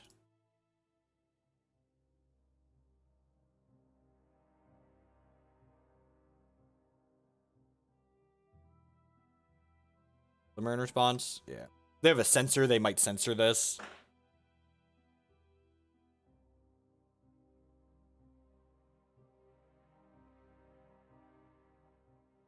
Some more bodies here. Get some more bodies here. How many basics are in my deck?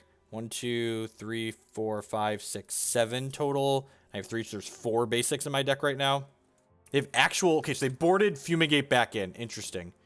Untapped land is excellent because it allows me to cast this Angel of Intervention through a sensor. Then I'm going to go ahead and make some servos here. I'm going to go ahead and sack one of these to the Hidden Stockpile, to Scry, and then I'll get 2 Hidden Stockpile triggers. I would love a Lost Legacy on top of my deck.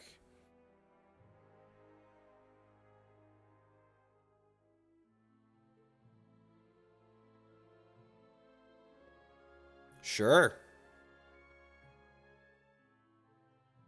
Man, guess what this Lost Legacy is about today?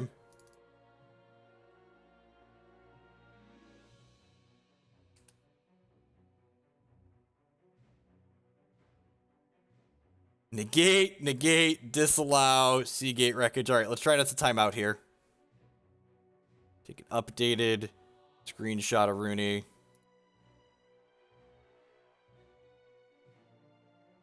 Man, this Blood Feast is about to punch the clock and go to work, huh?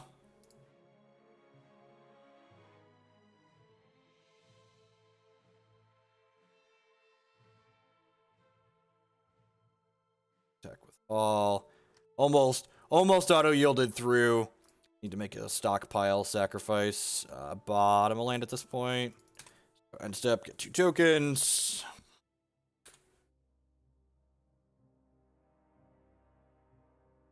No, they had 3 last game. Last game they what's the word I'm searching for? They nope, Blakey got it.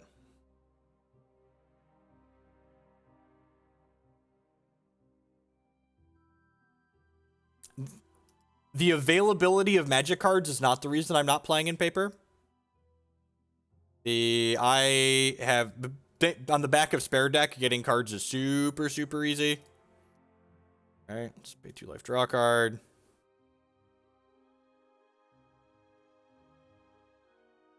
Seems fine. You want to burn a negate on this? Go for it. Go. Yeah, last game they had one in their hand. So they have 2 Regals and they have 2 Regals and 2 Gideons in their deck as win conditions at this point. And they have 2 Fumigates left. So they boarded back in 3 Fumigates for this game. How was that experience? I have never had a problem so long as I ordered a deck by Tuesday. I used to order my decks on Wednesday, and I had one event where the mail got delayed, and I didn't get my 2-day mail shipment. Like, 1 out of, like, 2 dozen rentals where I ordered on Wednesday and, like, didn't get here till Saturday morning, so I had to miss it. I don't play paper events anymore because playing paper Magic events is ridiculously expensive. Especially compared to playing online. Playing online is super convenient. So they have 1, 2, 3... 7. Okay, yeah, so I'm going to go ahead and lead on this Angel of Intervention. which they'll probably disallow, and then I can stick this Liliana and bring it back into play while they don't have negate up.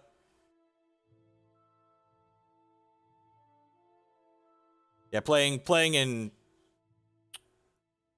online is just like so much more convenient. Oh, we're just letting this happen? Deal. So their hand right now is negate, disallow, and a couple of cards I don't know. So I think I'm just attacking with these three for now.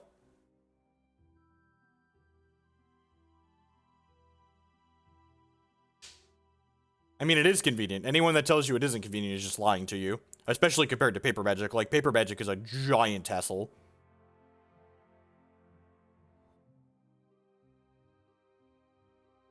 That's like, people ask me why we don't do the Paper Magic testing videos anymore. It's like, well, they're way more work for a product that's much, much worse than, like, playing on Magic Online.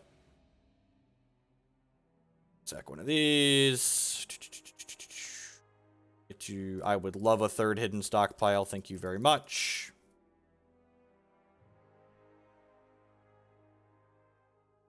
So you could argue that playing Paper Magic, the bugs that you deal with are cheaters, because like I don't have to worry about people cheating when I play Magic Online, which is just like super convenient, right? Opponent doesn't want to play Magic with me anymore. God bless. We're now 2-1. Time for one more match here, it looks like, or we start playing some Hex. That's fine. I don't shit on Magic Online just to shit on Magic Online.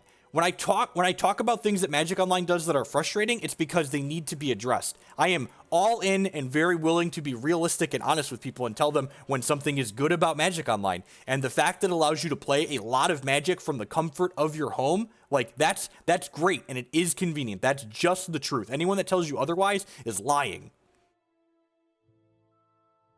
What's Hex? Hex is a fully digital TCG. It's very similar to Magic, but has a little bit more elegant of a client. It also, because it's an only digital card game, it has some digital design space that Magic just can't do. So it has some really neat cards in it. That being said, this might be another blue-white approach deck, so this match might go a little bit long again.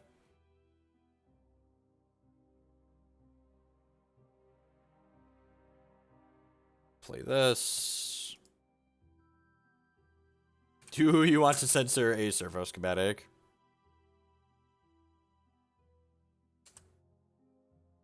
The resource system in Hex is better too, that's true.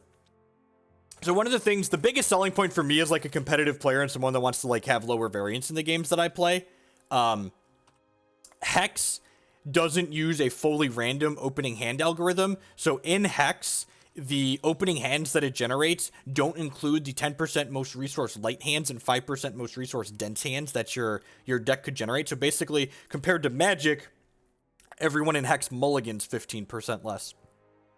Because those hands that are basically auto mulligans in Magic just don't get generated for you. Hex also has a really good competitive scene. Like, Magic Online has competitive tournaments that you can play in structure from your home every weekend, but they only pay out in-game stuff outside of, like, PT invites for the PTQs, whereas Hex has $1,000 cash tournaments that you can play every Saturday and Sunday where if you top 4 them, they just cut you a check for cash. There's no jumping through hoops to try and convert it from fake people money to real people money. Gideon.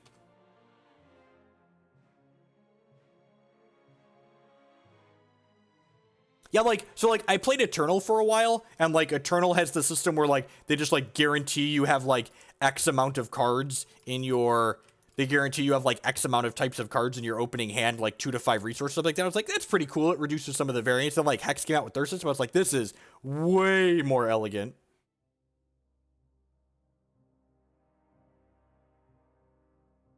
Yeah, the PS4 release is slated for, they had some delays. I think they said the 10th is supposed to come out. So next Tuesday, I think that makes it. So I'm going to go ahead and Costly Plunder here at end step. If they counter the Costly Plunder, that's fine because we sacrifice this as part of the cost, so it gives us the extra servo anyways. Yeah, Eternal's the game where a third of your deck has to be resources, because in order for people to not abuse their kind of lazy mulliganing system, they may put that deck building restriction in, so you can't just, like, build the deck with only 2 resources in it.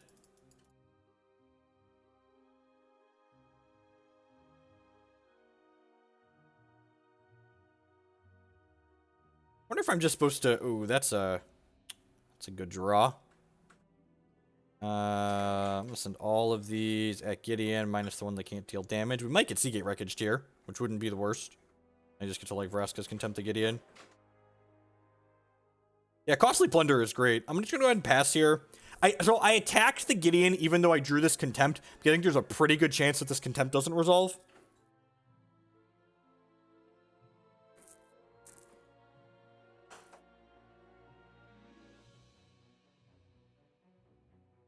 Yeah, honestly, so, like, when the new set came out on Magic Online, they had an overwhelming amount of support tickets from people having issues, and Hex just delays their releases rather than releasing software early. And, like, from a software designer perspective, I would much rather... I said that at least 1/3. It's not exactly 1/3, but, like, the fact that there's a restriction at all reduces some interesting deck building avenues, which putting resources in the deck is supposed to be there to give you interesting deck building avenues. So, like, I feel like when you eliminate one of those interesting deck building avenues by, like, eliminating your ability to play a slide deck, like, it's like, eh. And, like, the gameplay in Eternal is fine. The large reason why I don't play Eternal on stream is because I don't enjoy the CCG model. I feel like it's just, like, trying to dip its hand into my wallet and suck all of the money out of it. And that's not unique to Eternal. Like, that's Eternal, that's Test Legends, that's Hearthstone, that's almost every CCG in existence. Right? Like, say a lot of things about Magic Online, but the fact that you can buy and sell cards directly on Magic Online is, like, super convenient. Like, there's a lot of bad things to say about Magic Online, but, like, the trading system and the secondary market is not one of them. It's awesome. Like, that being said, like, the fact that it costs $10 to make a Magic Online account is kind of ridiculous.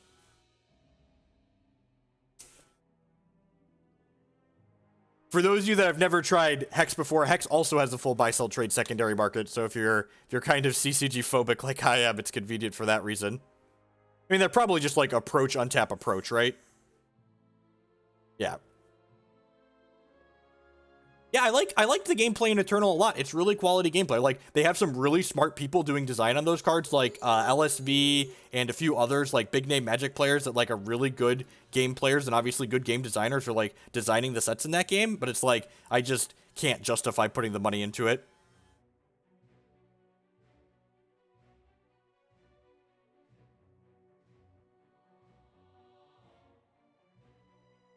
Nothing is perfect. Yeah, Corey Burkhart works on Hex. Hex's card designs are excellent. Hex consistently has the best standard formats that I've ever played out of any game. And, like, this current Magic standard format seems plenty reasonable. That being said, WotC has definitely missed on a number of standard formats in recent memory.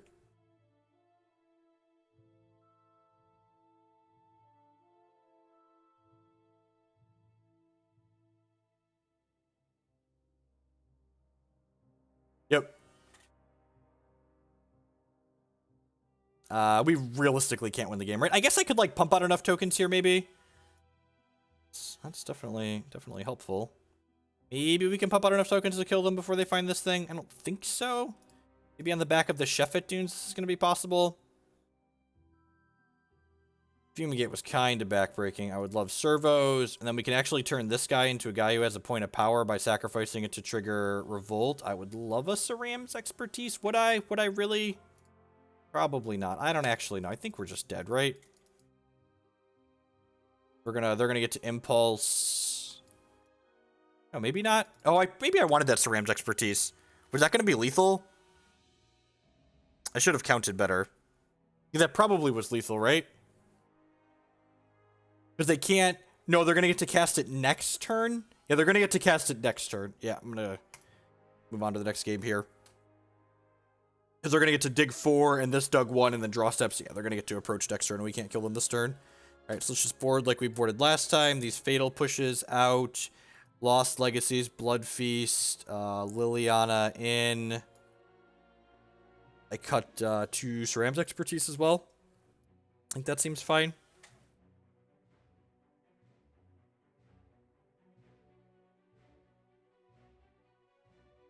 Yeah, I think I like this board plan. Is it a bad idea to invest in MTGO with Arena coming? The honest answer is we don't know. So like Wizards of the Coast said that like they're going to continue to develop Magic Online alongside Arena, and realistically, even if they change their mind and like they decide they want to put like Modern and Legacy and Vintage into Arena, like it's going to take them years to do that. But that being said, like, even though WotC said Magic Online is safe, they said Magic Duels was safe in 2015, right? So, like, 2019 could roll around and WotC could be like, yeah, by the way, we're just, like, we're done with this whole Moto thing. So, like, the real answer is, like, nothing is risk-free, and MTG Arena probably introduces more risk to Magic Online than anything else.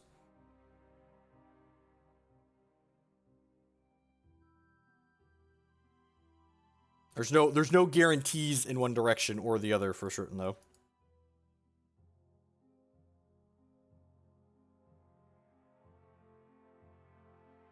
All right, let's go ahead. Ooh, that's a pretty good one, actually. Do I want to just add more pressure to the table? I guess this adds pressure and lets me draw cards. I'm gonna do this. We could draw tapped land, sacrifice this. I don't know that that's strictly true. Like, did you, okay, you're a Magic player, so you probably didn't actually listen to the things that have been said before you made your statement, because that's just how TCG players tend to work. But the president of Wizards of the Coast said, like, one of their long-term lofty goals is to play Pro Tour feature matches using Magic Arena. Pro Tour feature matches using Magic Arena. That doesn't sound like for 10-year-olds that didn't want to play Magic Online. That sounds like, hey, we're going to use this new thing and you're going to like it, or you're just, like, going to be left in the dirt, right?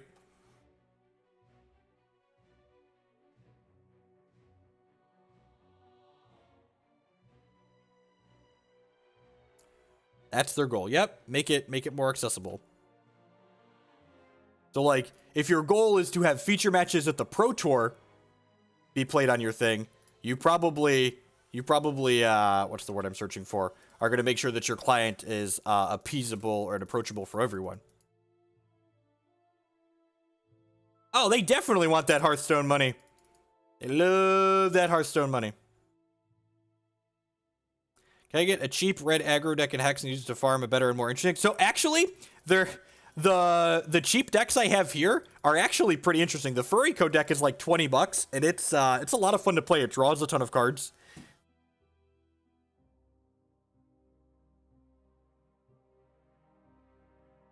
Nope, we have no idea. They said there won't be trading. That's all. All we know is that they said there won't be trading.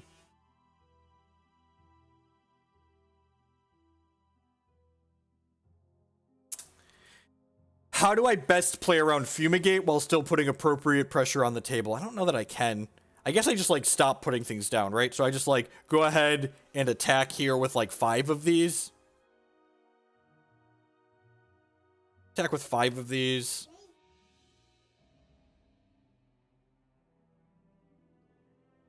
Up to an hour sometimes, Sess.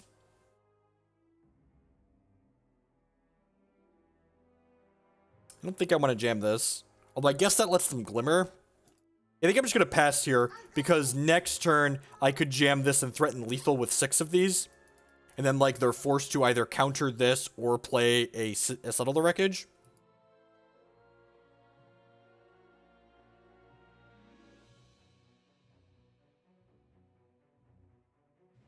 Like, one of the things that's really awesome that it looks like Arena is doing, like, the fact that, is this just a Fumigate? Sure. The fact that, like, they're doing, like, the auto-tapping of mana and stuff like that. What if someone wants to be a professional Magic player? This is my favorite rant. Jeff Hoagland's recommendations for being a professional Magic player. Take notes. Someone clip this. All right, so step 1 to being a professional Magic player is get a job. finish school and get a job that pays a reasonable amount of money, because traveling to a lot of Magic tournaments is very, very expensive, and you shouldn't expect to turn a profit while doing it. You should expect that if you're turning a profit or breaking even, that's a bonus. That's the most important thing. You got to be able to support yourself. I don't know, maybe a family or whatever else too, but if it's just you, you at least need to be able to support yourself. It's very, very important. Most important thing. It's my favorite rant. Step one, isn't it become, if you're a dirty lucker, you could have a worse job, possibly. But like, you know.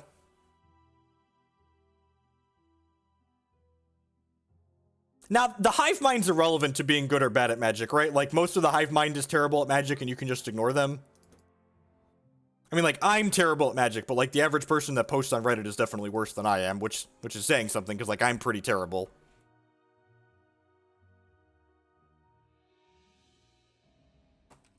And another part is, like, it depends on what you want to do as a professional Magic player.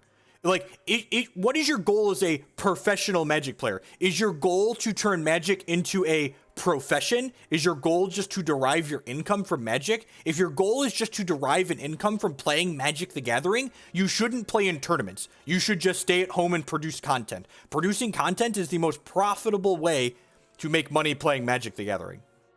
10 out of 10, hands down, not close. Producing content is the most efficient way to make money playing Magic the Gathering. There's far less costs. Honestly, one of the smartest Magic professionals in the business is Saffron Olive. He produces a ton of content, and I'm sure he gets paid very reasonably to do so, and he didn't have to spew traveling to a bunch of Magic events to get hired to play those things. All right, so I'm just going to play around a Censor here on this. I can't play around a Supreme Will, but I can play around a Censor.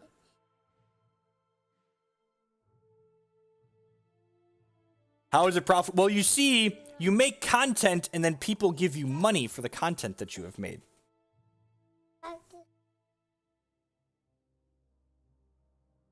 Correct. Yeah, you make far more. So, like, I traveled 25 plus weekends in 2014, 2015, 2016 playing Magic. And the reason why I traveled so much to play a bunch of Magic is because I loved playing Magic. Like, that's why you travel to play Magic. You should travel to play Magic because you love playing the game and you enjoy doing it. The fact that it didn't cost me money to travel to play Magic for those 3 years, I consider a win. Because, like, you know, if you're flying to play Magic for a weekend, it costs you like $500 or $600 between a plane ticket, a hotel, your entry fees for the tournament. Like, it's not cheap.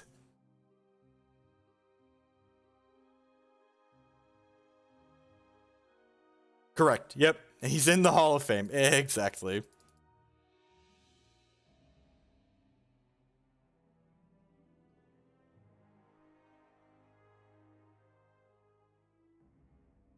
Correct. Yes, that's... All right, so we're just moving to end step here, like making them discard both their cards, right?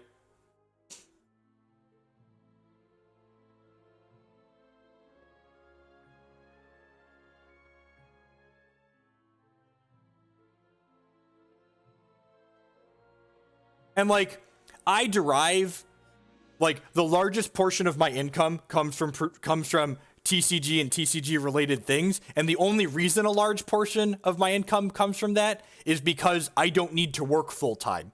My wife works full time. My primary job, you see Declan coming in and out here, is making sure the kids don't kill each other and, you know, the kids come up right, is basically the goal of what I do here every day. It's really weird that my opponent discarded this Glimmer instead of casting it.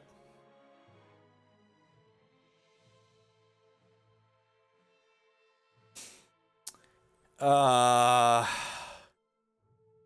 we just find a Fumigate? This feels like a Fumigate, right?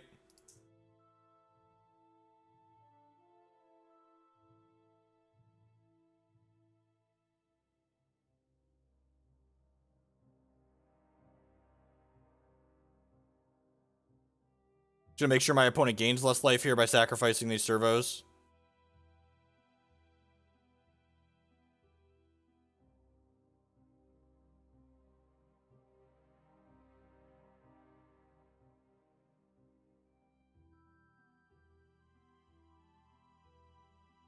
It is okay to ask. I'm not going to tell you. I will tell you what you can do for every Twitch streamer, though, and you can look at the number of subscriber emoticons I have, and then reference how many subscriber emoticons I have to how many subscribers it takes to get said amount of subscriber emoticons. That would be, it's one way you can estimate a streamer's income from Twitch, assuming that they are up and up the minimum amount of money they're probably making. No, this is a second match. This is round 4.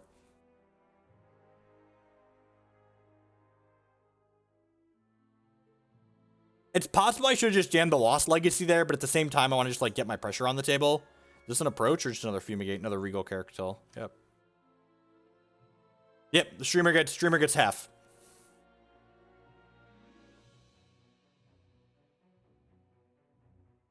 And this is one thing that's sweet about Servo Schematics. The important thing to remember is Servo Schematics is mana neutral with Herald of Anguish. Actually, I'm going to be in a position to win this game, aren't we? Because we're going to do this, and then we're beating the board, and we're going to get to Lost Legacy their stuff out. Yeah, big streamers get more. When you get about 400 or 500 subscribers, you can negotiate with a higher cut from Twitch. Pro tip, most people that stream TCGs don't meet the threshold to get more. Alright, let's take a screenshot of Rooney here. They've got 2 Torrential Gearhulks and Gideon in their deck after we beat this cat. They've got 2 more Fumigates, so they're on 4 Fumigates in the 75. They only have 2 Settle the Wreckage. No, good to know.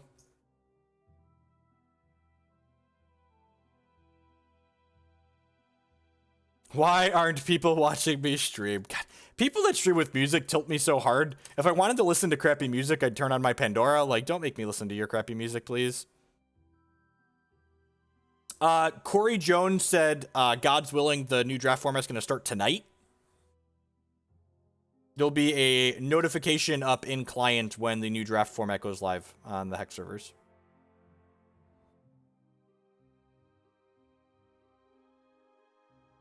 What'd they get here? They got a... into their hand, sure. Gideon. Here, there's the Gideon. So we got to beat this cat, and then we got to beat this Gideon. Noxious Gearhulk. That's a pretty good one.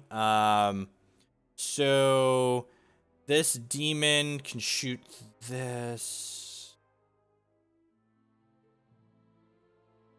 I'm going to go ahead and attack all of my creatures into this Gideon and see what he does.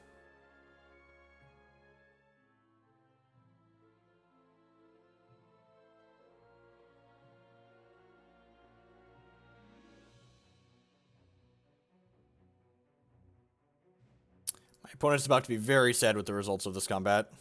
Unless they have a Fumigate in their hand.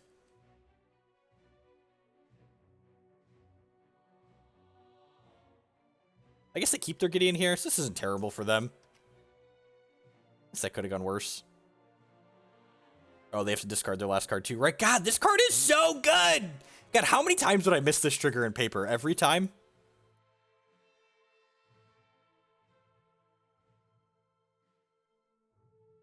I think I want to hold the Gearhulk for my follow-up after a Fumigate. We know they have Fumigate in their deck. I've top-8'd with my deck list plenty of times. God, I'm so smart and thin. I'm so smart and thin. Alright, let's activate this demon to make sure they gain slightly less life. I'm neither smart nor thin, but we can pretend like I am.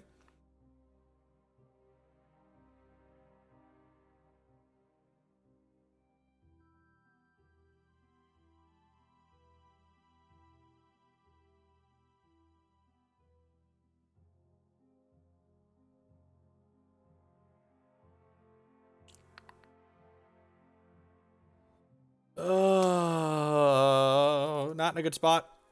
I guess not in a good spot is, like, to be determined, right? Like, they played another Fumigate, and, like, they have 2 Torrential Gearhulks in their deck, plus this Gideon is all we have to beat. This can't name Torrential Gearhulk. So what am I taking out of their deck here? They only have 1 Fumigate left, right? They have 1 Fumigate and 1 Torrential Gearhulk, or they have 1 Fumigate and 1 Seagate Wreckage. So I guess I'm just going to take the negates out of their deck.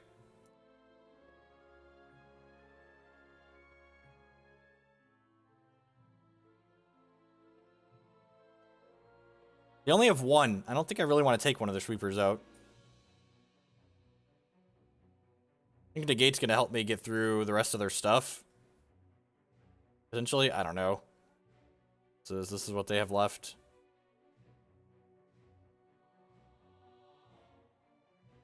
Yeah, we have Costly Plunder to help enable our Servo Schematics. We also just have like a bunch of random tokens too, so.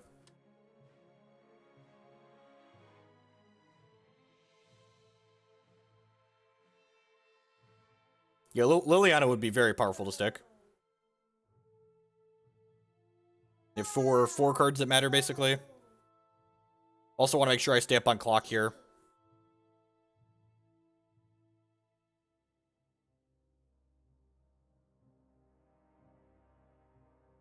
If we're cookie dough or cookies, can I like split the difference and say soft cookies? We're playing black-white build now, right?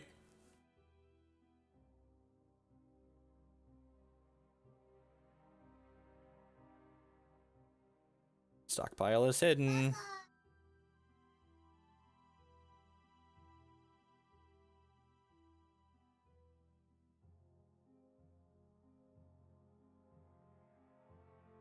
I mean, to write Magic Online from the start or continue working on the code that they currently have. Because to continue working on the code they already have is probably pretty frightening. Because, like, they get to Glimmer here, too. Okay. I might chump with this Noxious Gearhulk and then Plunder. Like, yeah, like, there is no doubt in my mind that the people that work on Magic Online know it has issues and want to fix them, but, like, they aren't allotted the resources they actually need to fix the issues.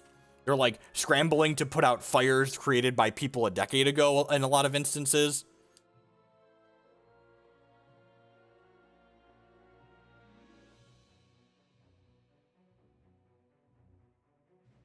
Well, and that's kind of one of the sad things, Ben, is like a lot of the frustrations with Magic Online don't even involve the rules engine.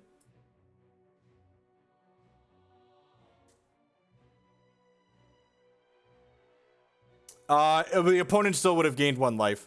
Magic Online is written in .NET, which when you think of a video game, you think of .NET, right? Like that's the game you want. That's what you want to write your video game in.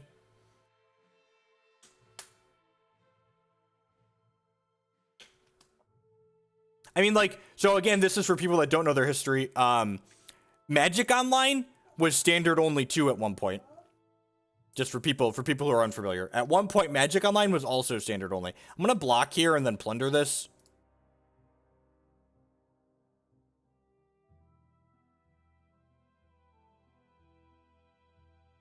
Those are actually pretty good if we can find a way to get them going.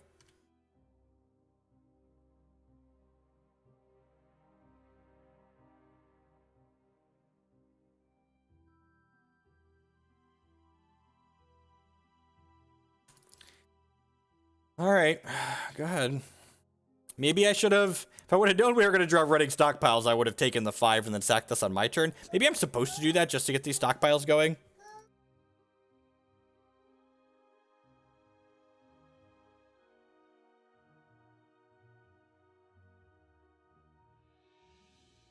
They're looking for their other Gearhulk here.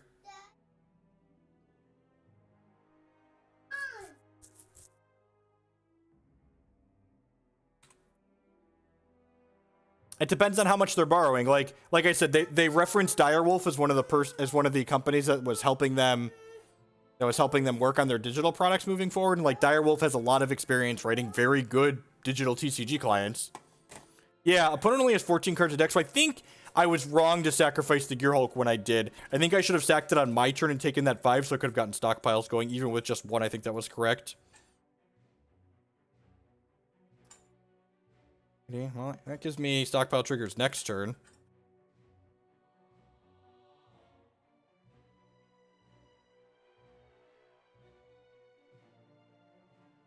Did you hit your second Gearhulk yet? They're looking for it. Pretty good chance. Only 11 cards in their deck.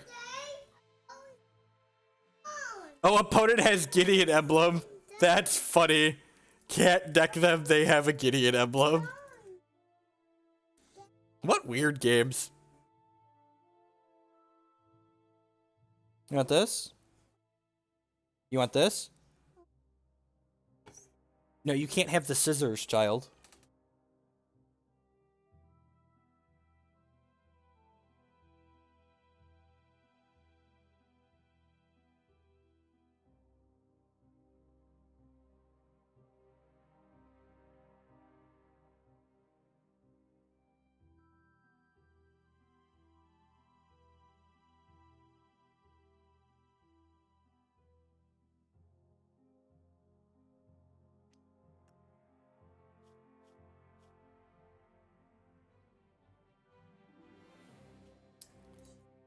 All right, well. Let's cast this Lost Legacy. What cards were left in their deck that we care about? Fumigate kills us, right?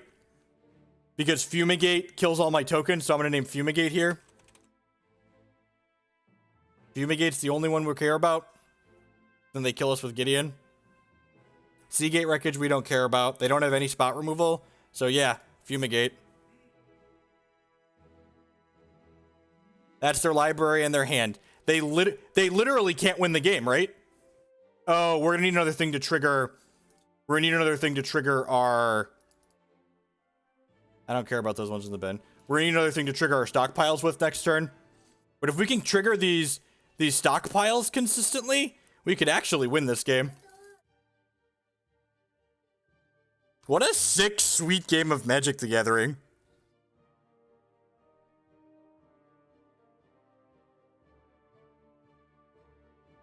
Hopefully, yep. They don't have any counter spells left. We get 3 scries to find one. Exactly correct. They can't deck. They can't deck because they have the Gideon. They can't lose the game from decking because they have the Gideon.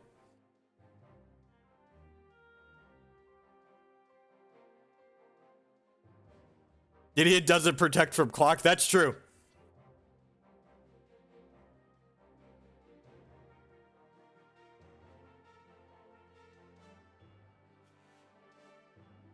That being said, they're probably going to get up on time on us. That's exactly what we want, right? It just, like, makes 2 tokens.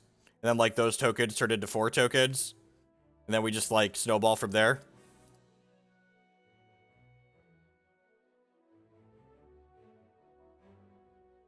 Yep.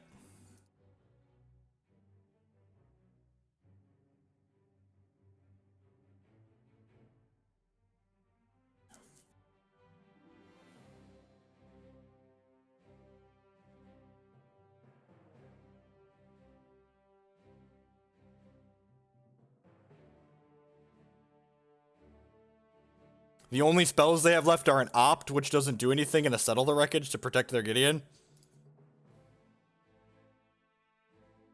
Yeah, but I get to draw 2 cards. And then I'm going to get 3 scries after I draw those 2 cards. So I'm going to see like 5 cards. Just need to put a win condition on the table, basically.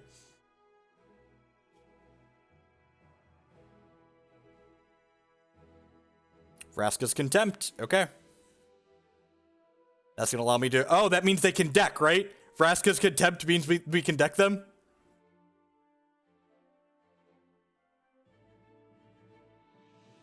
And so this is a little rude. I'm going to let them pass and keep making decisions here because I'm going to Vraska's Contempt them. We are into Hex time. We're going to play some Hex after this after this match. But we're going to have to play a third one here.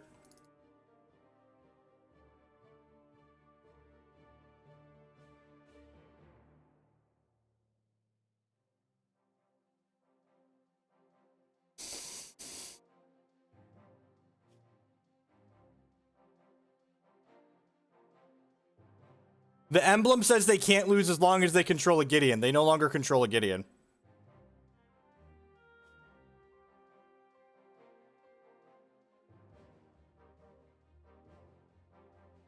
Yep, that one's fine.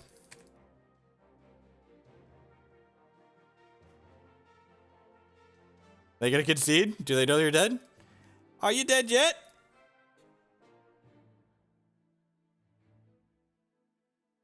Servos.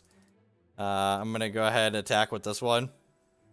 Because why not? No, there's no reason to. There's actually zero reason to attack. They're just gonna attack. Yep. Alright, well we are 0% in game 1s. And we're 100% in game 2 so far in this matchup. Black, white, mill, OP, indeed. Remember that time the opponent literally drew their entire deck and couldn't win the game? Pepperidge Farm remembers. Do I want these Sentinel Totems? Our opponent played all their cards, and then they died. I think I want one of these Sentinel Totems over the Sram's expertise. I'm gonna do that.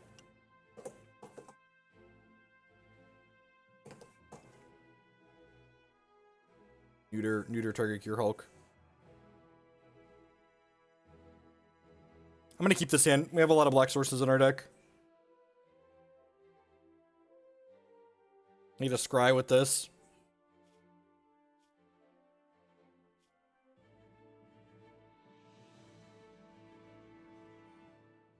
Yep, perfect. One black source.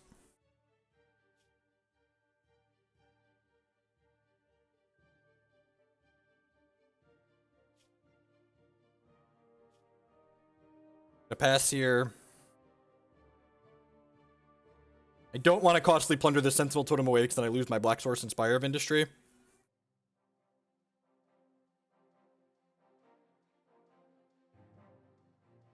The opponent needs more Scarab God, right? These are friendly leagues. There's no Scarab God allowed in the friendly leagues.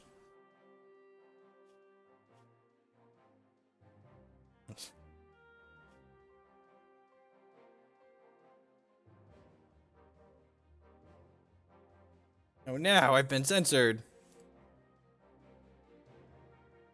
Yeah, I'd be pretty surprised. It takes a lot to fall off the board. Where'd this list come from? This was a subscriber submitted deck list that I said, am I allowed to change cards? And they said yes, so I changed, slid a few things around, and we ended up here.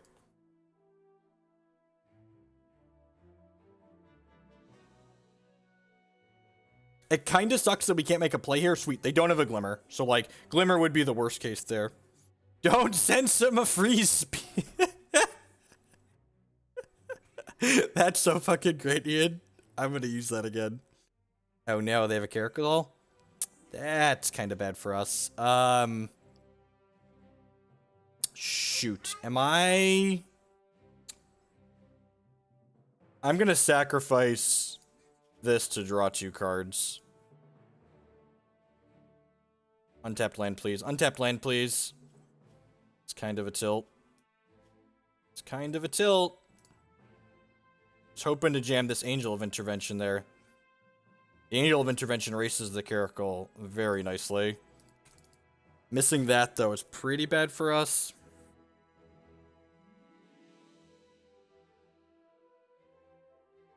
You have another one? That's alright. Well. Alright, I guess we're no longer going to be 100% in post-board games.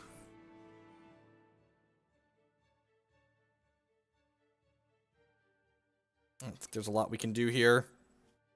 Yeah, we tried. We gave it the old college best here.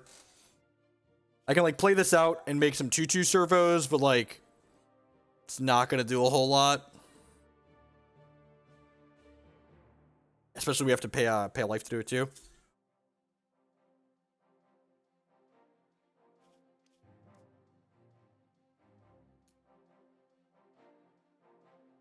Alrighty.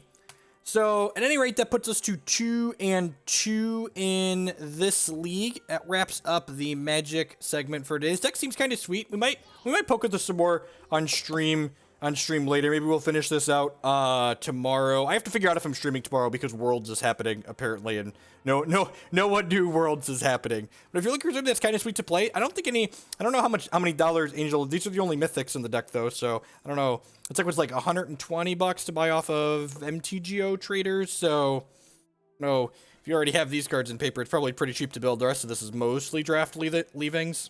So One small change to make, I think the Forgotten Sanctuaries are probably a little bit better as Evolving Wilds. It didn't occur to me that Evolving Wilds would trigger these Hidden Stockpiles for Revolt, so I'd kind of like a little bit more ways to trigger Revolt with the deck. Is Fatal Push the most expensive card? It might be, right? In terms of dollars cards, like $3 or $4 still, right?